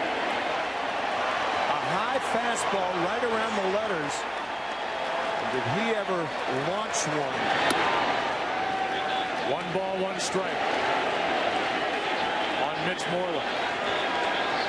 And this place is buzzing after that first pitch. Blast into left by Napoli.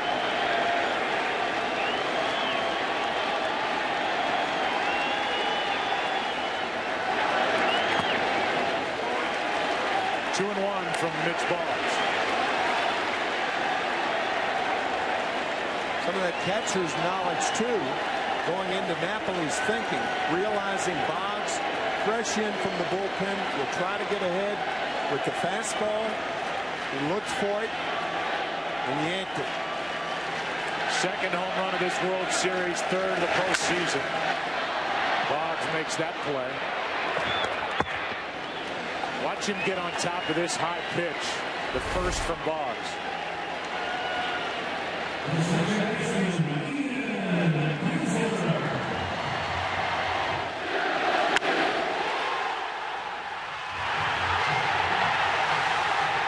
Players refer to that as buggy whipping the ball. That's a buggy whipping right there.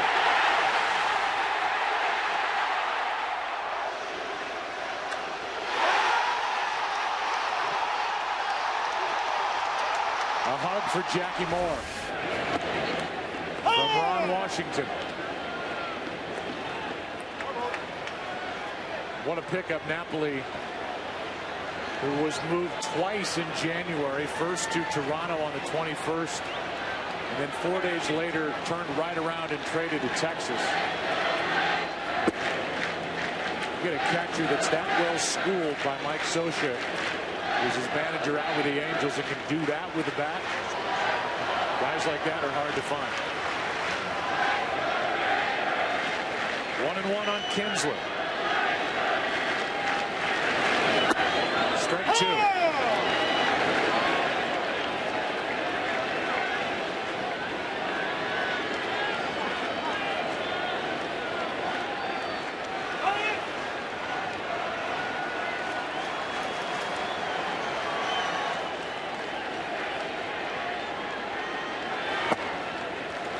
Ball 2.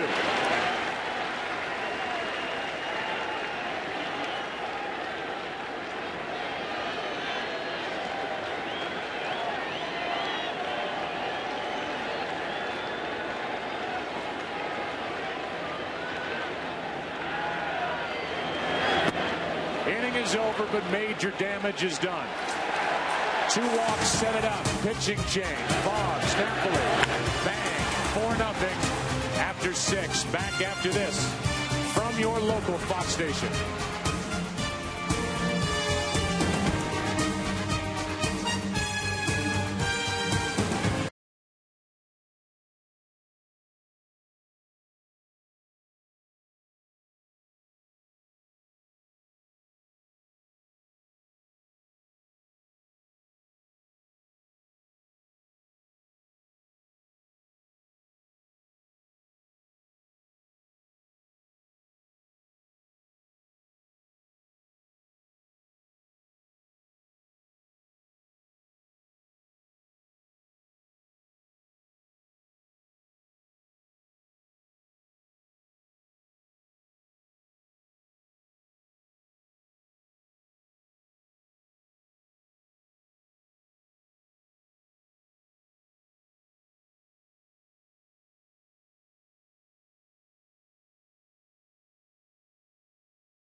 As he goes to work in the 7th, it'll be the heart of the order for the Cardinals.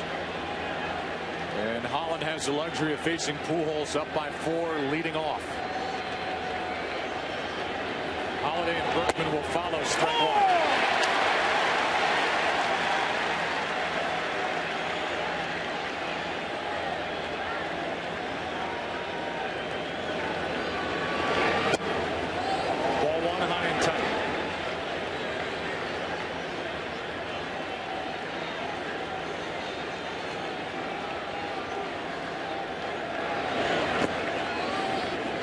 Two bounces in.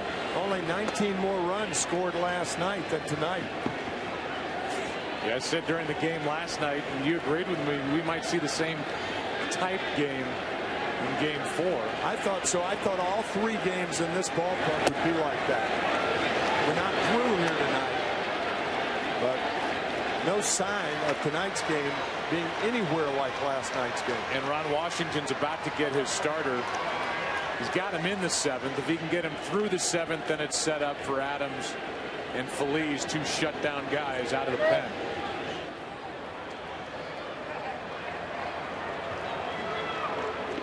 Napoli goes to talk with the count 3-1.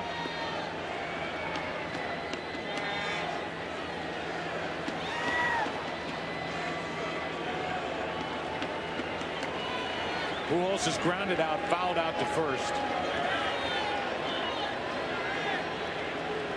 Trying to help the Cardinals make some noise in the 7th full count. And he went right after him.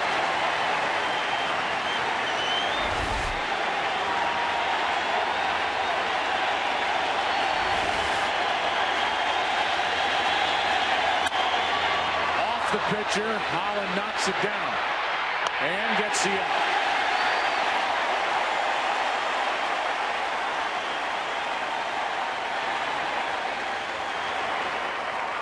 Americans find once again tonight's Volkswagen Passat trivia question. Albert Pujols and Yadier Molina had 10 RBIs in last night's Game 3 combined, tying a World Series record for most RBIs by teammates in a single World Series game. They tied the record of Bill Dickey and Tony Lazzeri of the Yankees, who each had 5 in Game 2 of the 36th World Series at the Polo Grounds. The Yankees' first World Series without Babe. So Babe Ruth wasn't there, and the Yankees prevailed in 6 games over the New York Giants.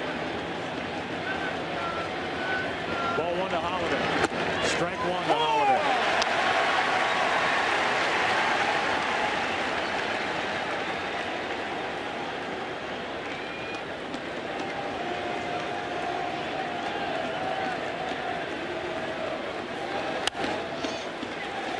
Strike 2. Once again, Eric Karros saying on the pregame show that Derek Holland must pitch inside. Derek Holland said that Derek Holland must pitch inside. And so did Ron Washington. And he has tonight.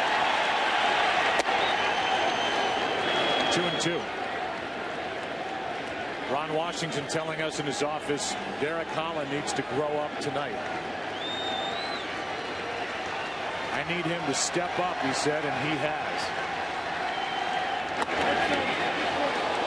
Full count.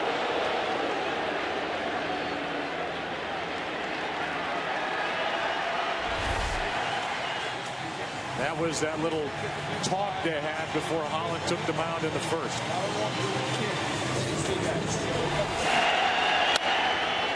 He took care of Pujols and now gets Matt Holliday 2 out. Take a look at Derek Holland and how he's worked the right-handers tonight. Inside. Inside. Inside. Inside. Again. Again. Repetition's been beautiful for Holland tonight. And he's taking care of the 3-4 hitters now. Berkman, who has the only hits tonight against Derek Holland. A double and a single. Ball 1.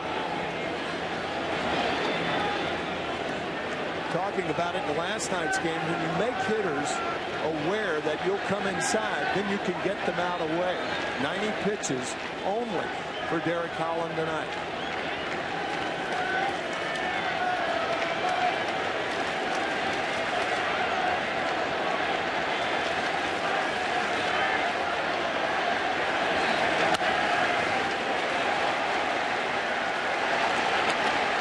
Strike 1 on Berkman. You start guarding against that pitch inside. You're slower with the bat on the pitch away. That's the cat and mouse. The mustache is very important. So now he drills the outside corner, trying to retire Berkman for the first time tonight.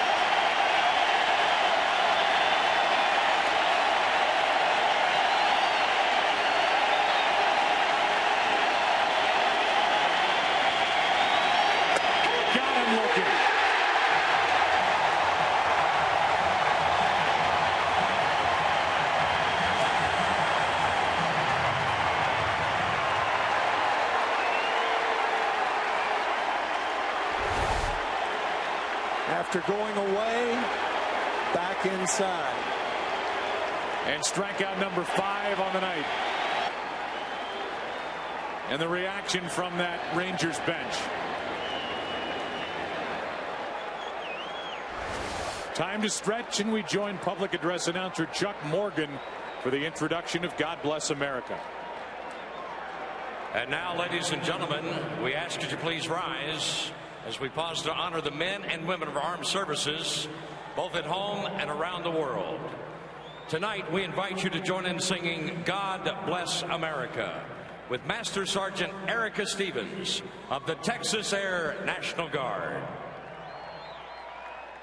God bless America, land that I love. Stand beside her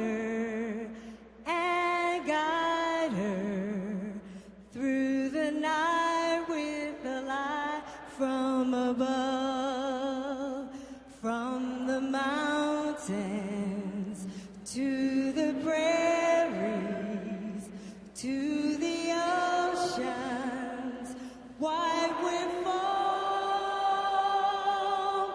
God bless America, my home, sweet home.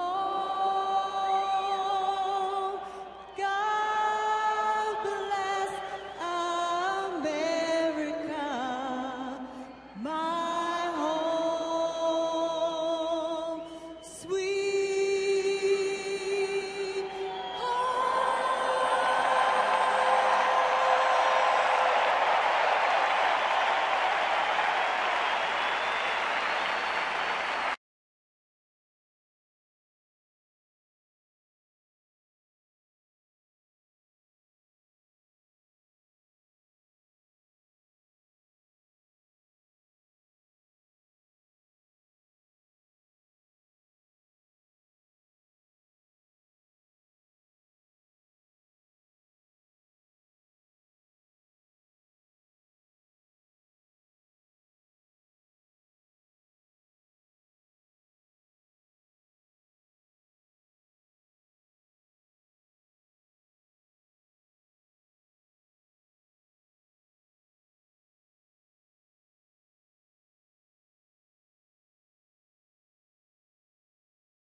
How good has Derek Holland been here tonight? He's thrown 7. He has allowed 2 hits, struck out 5, walked 1.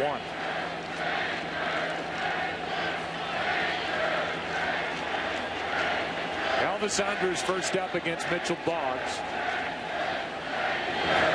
Breaking ball misses, ball 1. Obviously, the happiest person, as you look at Jake Westbrook warming for the Cardinals, the happiest person about Derek Holland's performance tonight is Derek Holland. The second happiest person, his dad, Rick, who joined us last night for our meeting with Derek. And it was very, very nice. His father, the proud father of 2 sons, they're both left-handed. That's strike 2. In fact, they've traced the genealogy of their family back a couple of generations, and they don't know where the left-handedness came from. His dad joked. He said, well, the second Derek was born, I put a baseball in his left hand. He got me on that one, too. I said, you did? He said, I was just kidding. Makes for a good story. Here's a little floater into right. Alan Craig can't make a diving catch. At least 2 bases for Elvis Andrus. That's what it is, a leadoff double. Good try by Alan Craig. The short hop, the carom over past the line, and Andrus with the leadoff double.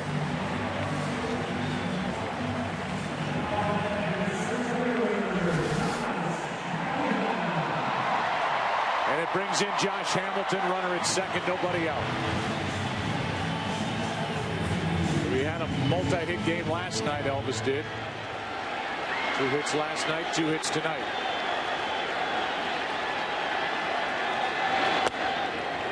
Ball 1 outside from Boggs.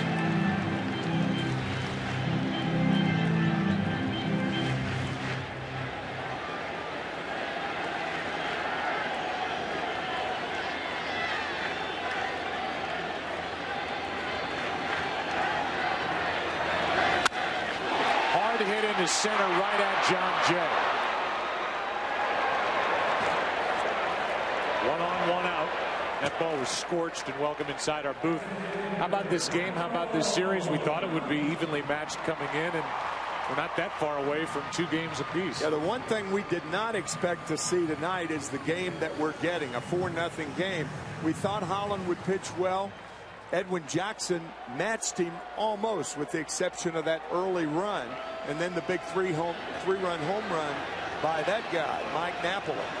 I mean, he hammered it to left field. The walks set it up, and those 7 walks eventually came back to get Edwin Jackson of the Cardinals. Strike 1 on Michael Young.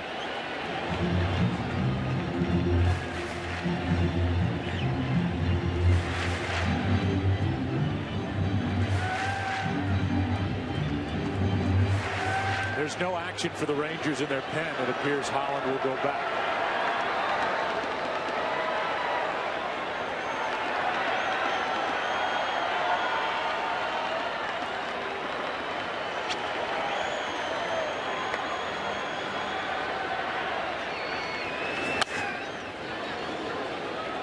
The interesting thing about this game tonight is Derek Holland is finally pitching like the Rangers hoped he would coming into the postseason. If this series were to go 7,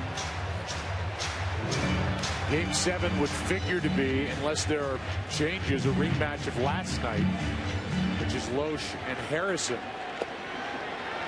And Holland, if he does work in that game, would be pitching on short rest. But that's an option. That would be on Thursday night if this series gets there. Still 0-2 on Michael Young. Well, we talked about it earlier that Derek Holland could be dominating his 4 shutouts this year, second to Cliff Lee of the Philadelphia Phillies. Cliff had 6, and of course pitched for the Texas Rangers and Ron Washington last year.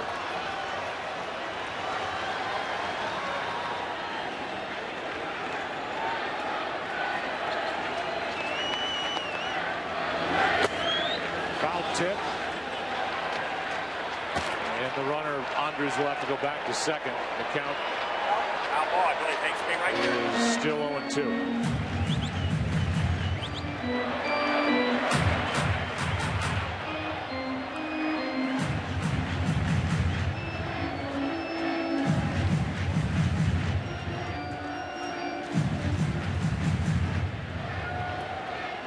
We said we'd check on Zoe Deschanel later on and here in the 7th. The stars from primetime on Fox, Matthew Morrison, Glee, and New Girl, they're gone. 6 innings and flee.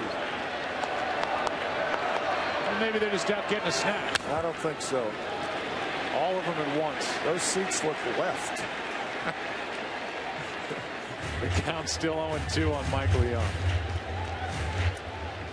It's like that kid throwing something out of the seats last night. We will find you with our cameras. You will be held accountable.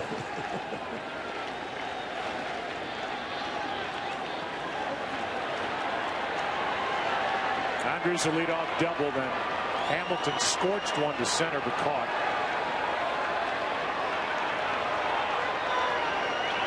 And the 0-2 from Boggs to Young. Out of play.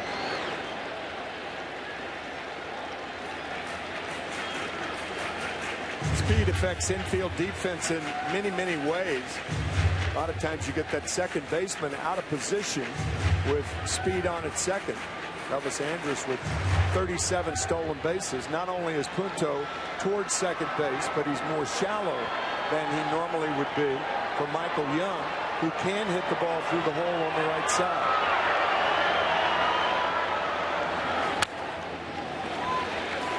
.96 from Boggs, and the count's still 0-2.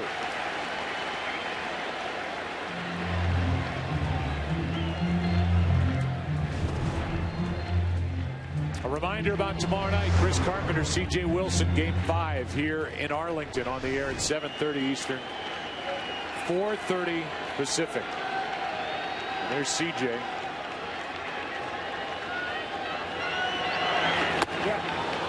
Boggs wins that battle. 2 out in the inning, and Mitchell trying to get around that leadoff double. The World Series is sponsored by Verizon, America's largest and most reliable wireless network, and by the revolutionary new Nikon One system. Huge in every way except size. With 2 out, here is Beltre. Elvis Andrus still at second.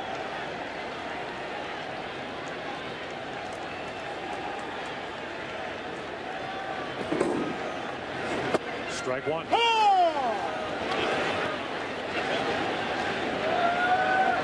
One trend has continued, one has not for Texas here in Game 4. One that's continued is that to this point, the Rangers still haven't lost consecutive games since the 24th and 25th of August. Losing last night, leading here tonight. Still 2 innings to go, and the other one is the starting pitching at home this postseason. With Scott Coolbaugh, the hitting coach, who's named to that position in June. One that hasn't continued is the starting pitching at home. 6 starts for the Rangers. The group in combined for an ERA of over 6.5. Opponents hitting .324 against him. Holland has changed that.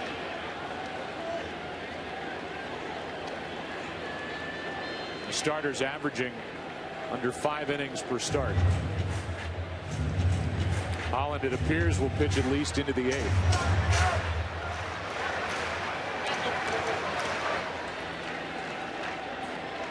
He's thrown 93 pitches. That's it.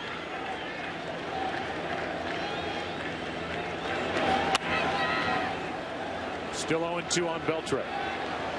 You may remember Game 3 of the American League Championship Series when Adrian Beltre was the hitter against Doug Fister. Doug kept wearing Beltre out. One foul ball after another off his leg. In fact, 4 foul balls hit his legs, 1 his right leg and 3 his left leg. So he has been nursing that throughout the World Series. The 0-2. Good job by Boggs to get around that leadoff double. He has struck out 3 as we go to the 8th inning, Game 4. Rangers take the field up 4-0.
Ron Washington's been able to send his starter back out there for the 8th.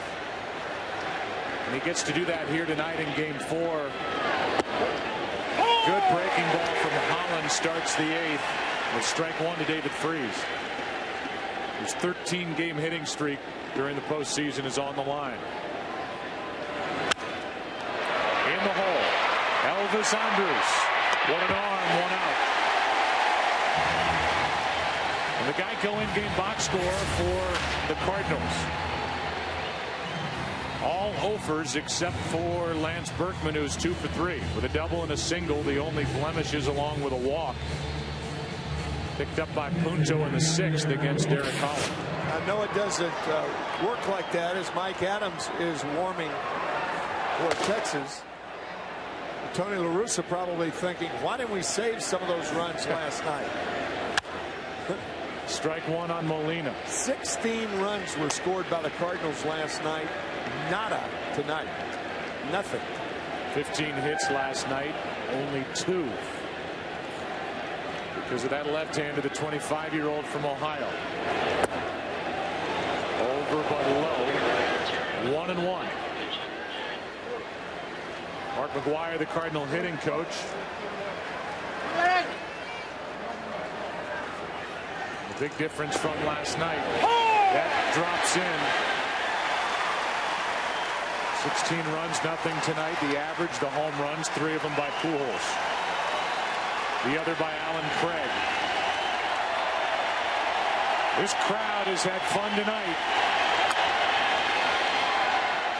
And these sports fans in Arlington have had a blast watching the Cowboys beat the Rams to even their record, and now trying to even this World Series are the Rangers.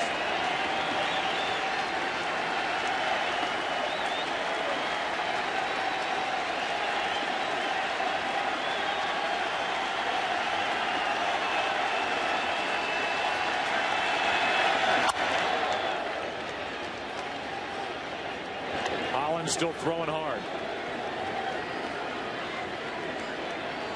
Ryan Theriot on deck. Cardinals, if they get there, will pinch hit.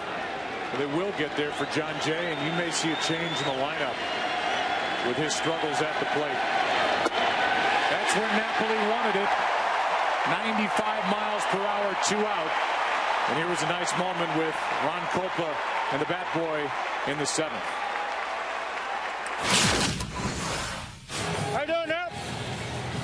Your brother's here? Yeah. Both of them? Yeah. I got 32 people with me. 32?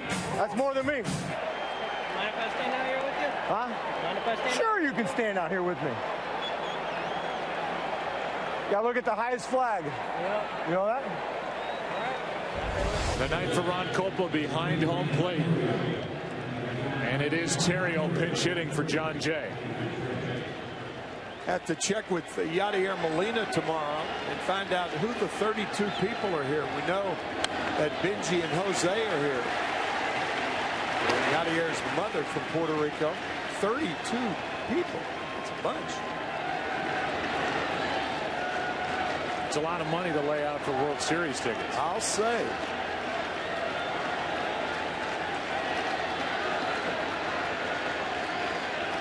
The 0-1.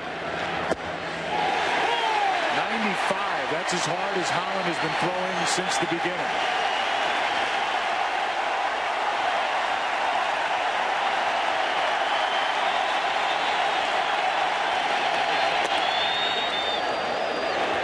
The highest he's reached on the gun is 96. And the last 2 been 95 as he works in the 8th with 2 out, nobody on. Now working fast. Why not? In control and leading 4-0 in Game 4.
sponsored by Audi, Truth in Engineering, and by Jenny O.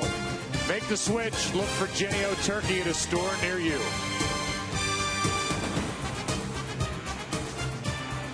How cute is that? She's still here, clapping for the Rangers. As Skip Schumacher takes over in center. And Jake Westbrook makes his first Cardinal postseason appearance. He's left off the roster in the division series in the NLCS. He was added at the expense of Kyle McClellan. Grew up in the St. Louis area. Westbrook for this 8th inning as Neftali Feliz gets loose. 1-1 on Nelson Cruz. 4-0 Texas. Trying to even this World Series.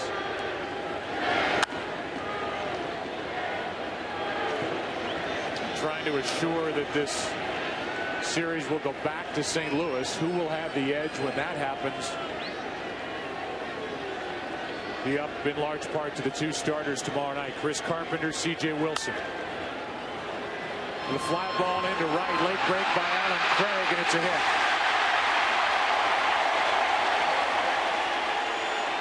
Our Nikon 1 replay cam. A bunch of reactions from the excitable 5th-year manager Ron Washington.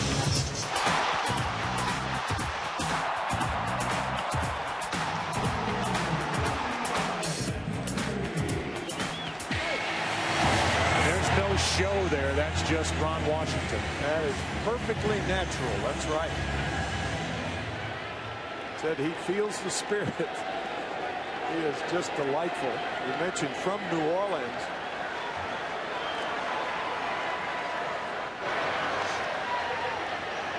Leadoff man is on. Murphy.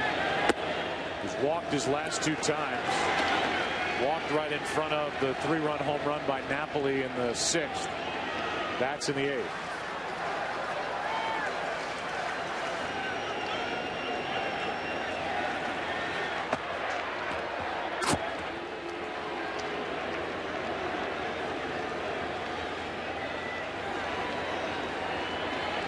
Westbrook made a good pitch to Nelson Cruz, fooled him, and Cruz just flared one into right to start this 8th.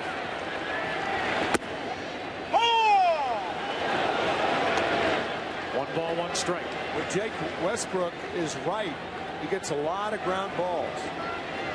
A dominant sinker ball pitcher.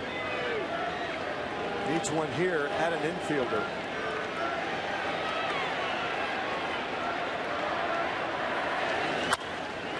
There's that good sinker, and out number 1. You don't want to read into it too much, but it's not off the board for Jake Westbrook to work his name into the starting rotation discussion with an eye on Game 7 with Kyle Loesch, who didn't have much after the first 3 innings last night, scheduled to pitch a Game 7 if this series gets there. It's Carpenter tomorrow, then Jaime Garcia in Game 6. After the off day. After the off day, and then any and everybody would be available for Game 7, but Westbrook stumbled down the stretch. But when he's on, and they've been pleased with his work on the side, seems to have good velocity right now. He's the kind of guy that can keep a team in the ballpark. Strike 1. Ken Rosenthal, you have more on that? Joe, Westbrook was not on the Cardinals roster during the NLCS. But he stayed sharp by throwing 3 separate bullpen sessions, each 60 to 70 pitches. He told me the last of those sessions on the final day of the NLCS was one of the best bullpens he has had all season. And it caught the attention of Dave Duncan. That's why he was activated. 1 ball, 1 strike. Westbrook pitching for the first time since September 27th. He lost 5 of his last 8 decisions. That made La Russa's decision easier earlier in the postseason. That's why those bullpen sessions are so important. Tony La Russa and Dave Duncan, knowing that you need a lot of work if you're a single ball pitcher. If you're too strong and you've had too much rest, you get the ball up, it straightens out, no sink to it. 2-2 as he challenges Napoli, who has the biggest swing of the night. A 3-run home run in the 6th. The first pitch thrown by Mitchell Boggs.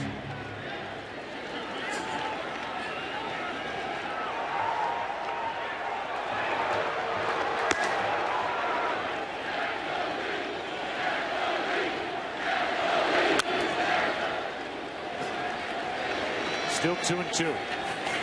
Cardinals in the 9th inning will have Punto, the number 9 guy. Then for Colin, Allen Craig, if anybody gets on Pujols. In what is now a 4-run game.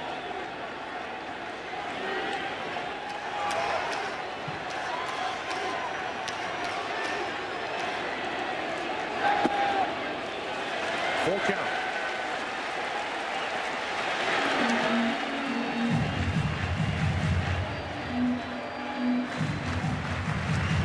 Westbrook has been in the postseason before with the Indians.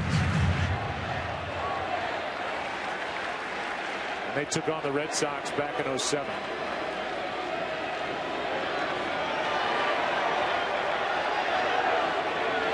Outside. Just outside to put 2 on.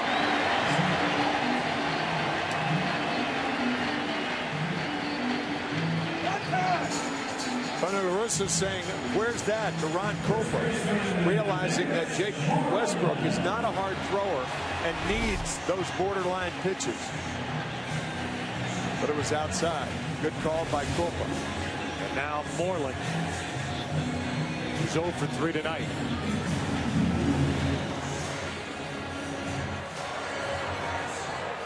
So one thing, it's tough to argue about a pitch on the outside corner from the dugout because you can't see the outside and inside parts of the plate. You can't see height. The managers, more often than not, are reluctant to argue about pitches that could be outside or not. Sometimes you go on the catcher holding the ball, and because Molina was right there, that's why La Russa questioned that pitch. Strike 1 hits the outside corner to Moreland. The one back to the pitcher, struck out, flying to center.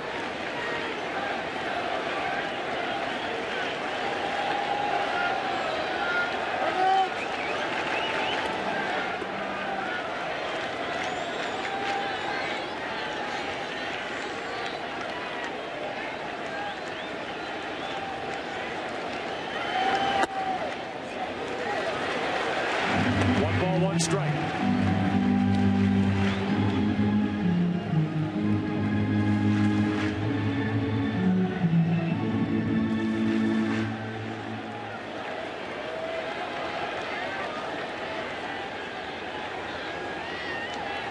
The next to Moreland. Punto. Beautifully turned. 4-6-3 double play. What a play by Punto. With Vercal turning it in the middle. And we go to the 9th inning of Game 4, 4-0, Rangers on top.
finish Game 4. And the last AL pitcher to throw a shutout in the World Series was that gem tossed by Jack Morris in '91 against Atlanta.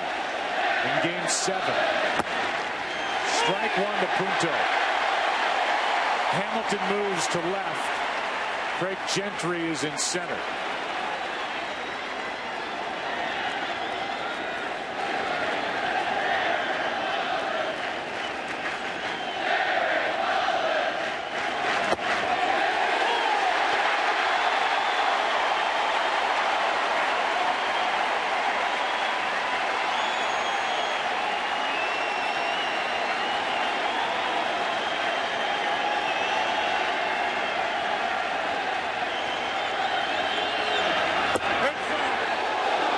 Just inside as he gets back to 96 on the radar gun.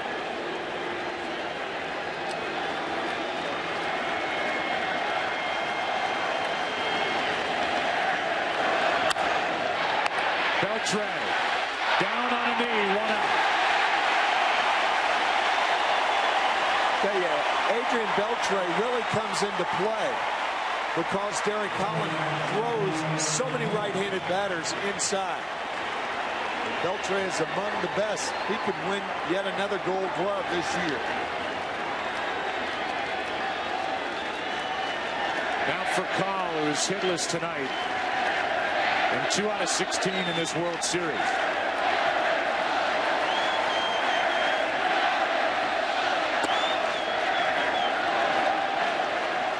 Chanting Derek Holland's name.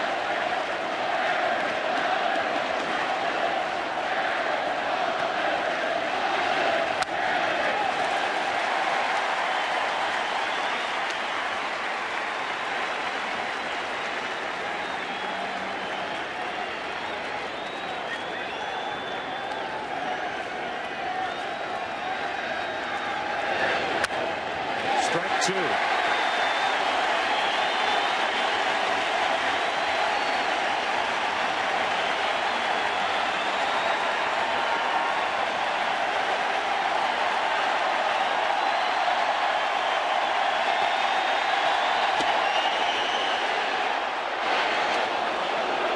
Two and two from Holland, who is really working rapidly, getting it, getting his sign, and bringing it. Ball 3.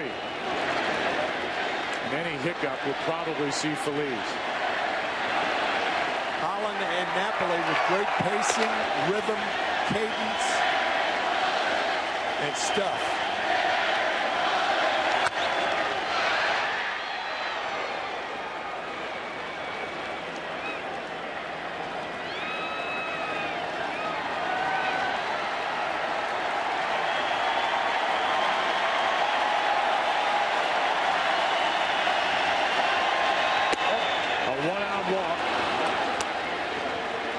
With the heart of the order coming up, the big bats, in a 4-run game, that's going to be it.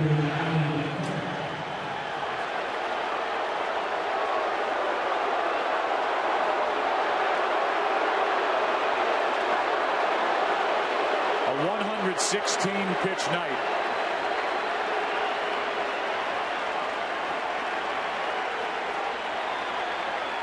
No call yet.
That dugout for the work tonight of Derek Holland through 116 pitches. Got into the ninth, went 8 1/3. Only 2 hits. 2 walks. His last one ended his night. 7 strikeouts. Now it's Neftali Feliz. Ball 1 high to Alan Craig. That's where Feliz was in St. Louis. He pitched game 2. He walked the first batter. He did not want to walk the first batter in this situation, or really any situation. But he was wild high with all his deliveries. Pujols on deck, then Holiday, Berkman, all the big bats. They're stacked up. I think you have to take a pitch right here. Make him get the ball down in the strike zone. And he does, down and away. 3-0.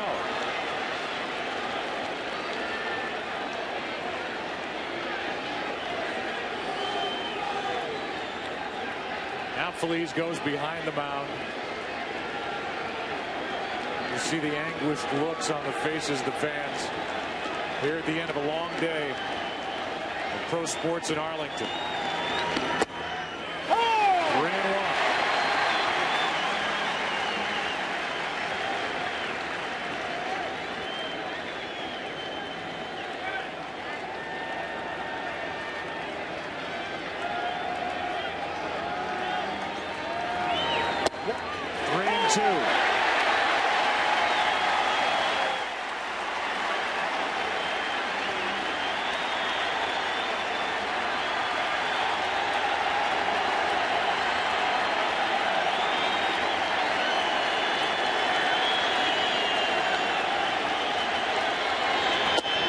Two on with 1 out. And Alan Craig never had to swing the bat. Here is Pujols.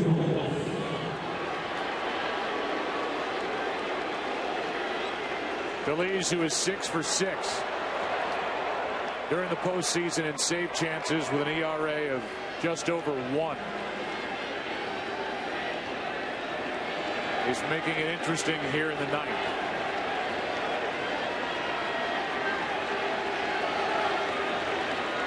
Pujols hitless tonight, went deep 3 times last night. And he goes after the first pitch. Fly ball down the right field line, and Moreland can't get there.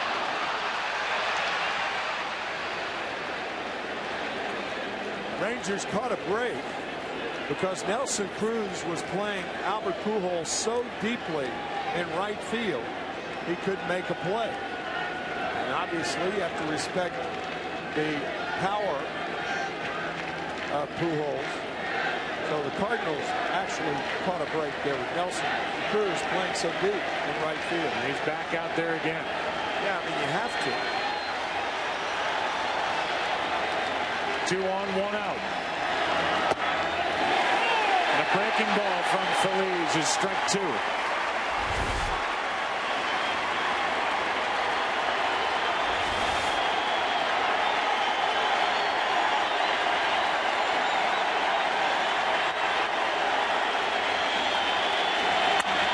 Pujols into center. Gentry to his left. 2 out.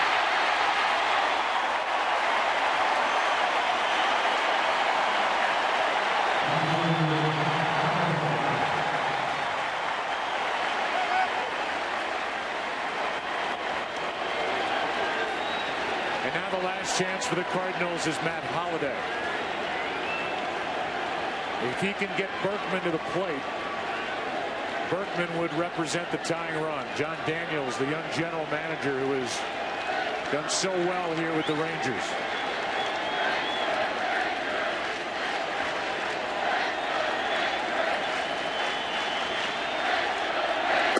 Ball 1 outside.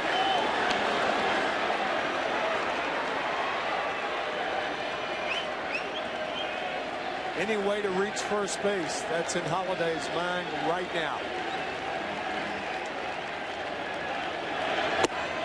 It's 2-0.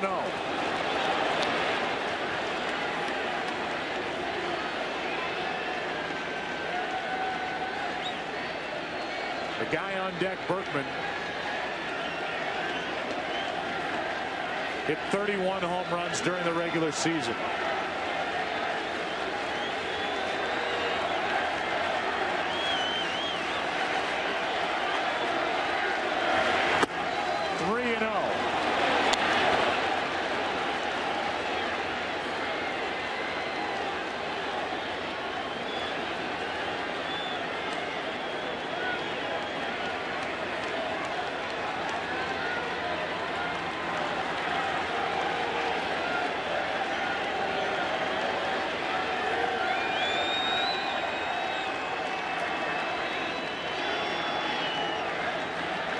We'll take one. Oh! He may take another.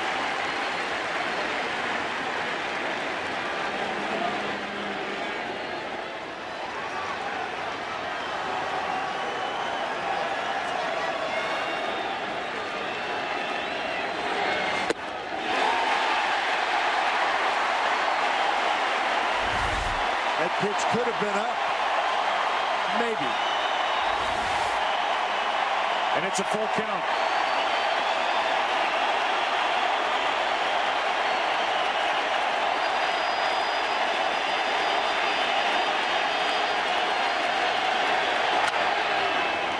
Holliday spoiled the pitch. 99 from Feliz.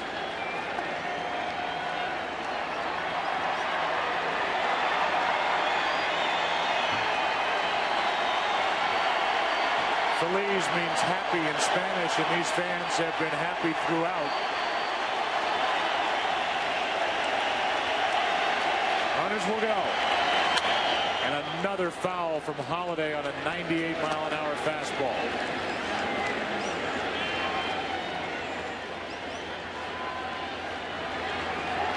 This is one-on-one baseball right here. Holliday will only get fastballs.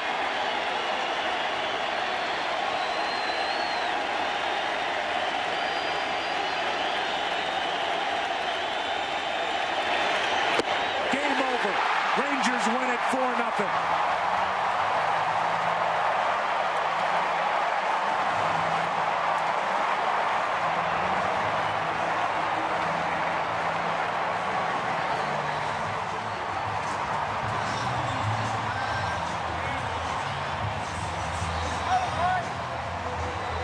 Napoli with a big swing of the night.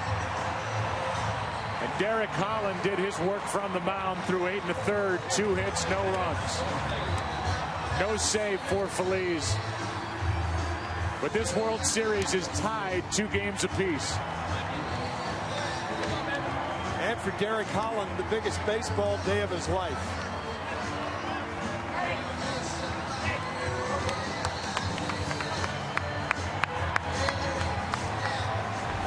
And it was all heat from Feliz.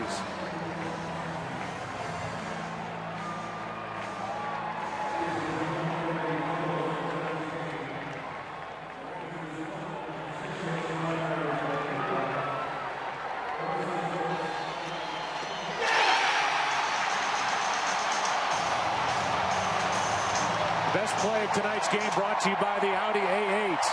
True greatness should never go unrecognized. In the 6th, first pitch.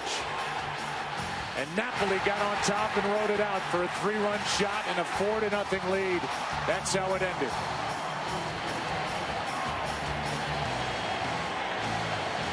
His 3rd home run of this postseason, 2nd of the World Series. And it is our Chevrolet World Series postgame show. And we go down to the field in Ken Rosenthal. Thanks, Joe. Derek, you had a number of nights like this during the regular season, not so much in the postseason. What was the difference tonight? I was very focused, and I knew this was a big game for us. I knew I had to really step up, and I made sure I was prepared. And I was very motivated for my last start against the Tigers. You know, I didn't go as long as I wanted to, so I made sure I was doing everything I possibly could to get myself prepared. Now, you had 2 notable conversations with Ron Washington. Tell me what he said to you before the game in the dugout and then in the 9th inning on the mound. He was just making sure, you know, if I go in, you know, I know I'm not trying to hit him. He's like, it's not intentional. Just keep doing your normal game plan. But just make sure, you know, if you hit him, one of our guys is probably going to get hit too. So make sure you stay focused. You know, go in there, kind of back him off the plate a little bit and just continue to pitch your game. And then obviously his second conversation, I was begging to stay out there. You know, I told him, I was like, I'm going to give everything I got. I can get this double play. I'm feeling really good. Just let me finish. If I don't get it, you can take me out and let Neffy face Pujols. Now, what about the crowd? They were cheering when you came out for the ninth. They were chanting your name, and then you got the huge ovation walking off the mound. Yeah, it was huge. My fans stay into it all the time. That's what I love about the Texas fans. They're in the game nonstop. I mean, they're roaring no matter what's going on. They definitely showed it tonight. And then when I came off the field, arm hairs are sticking up, not like I have much, but man, it was tingly. It was like a crazy feeling, but it felt good. Derek, thanks very much. Joe, back to you. All right, Kenny, thank you. He's been trying to grow that mustache for so long. Now he's talking arm hair. What a day for the sports fans in Arlington. Hamilton and Berkman went over to toss the coin. Cowboys beat the Rams, and then over here down the street, the Rangers beat the Cardinals. One big swing by Napoli. And a lot of great pitches from Derek Holland. Back after this, 4-0 Rangers.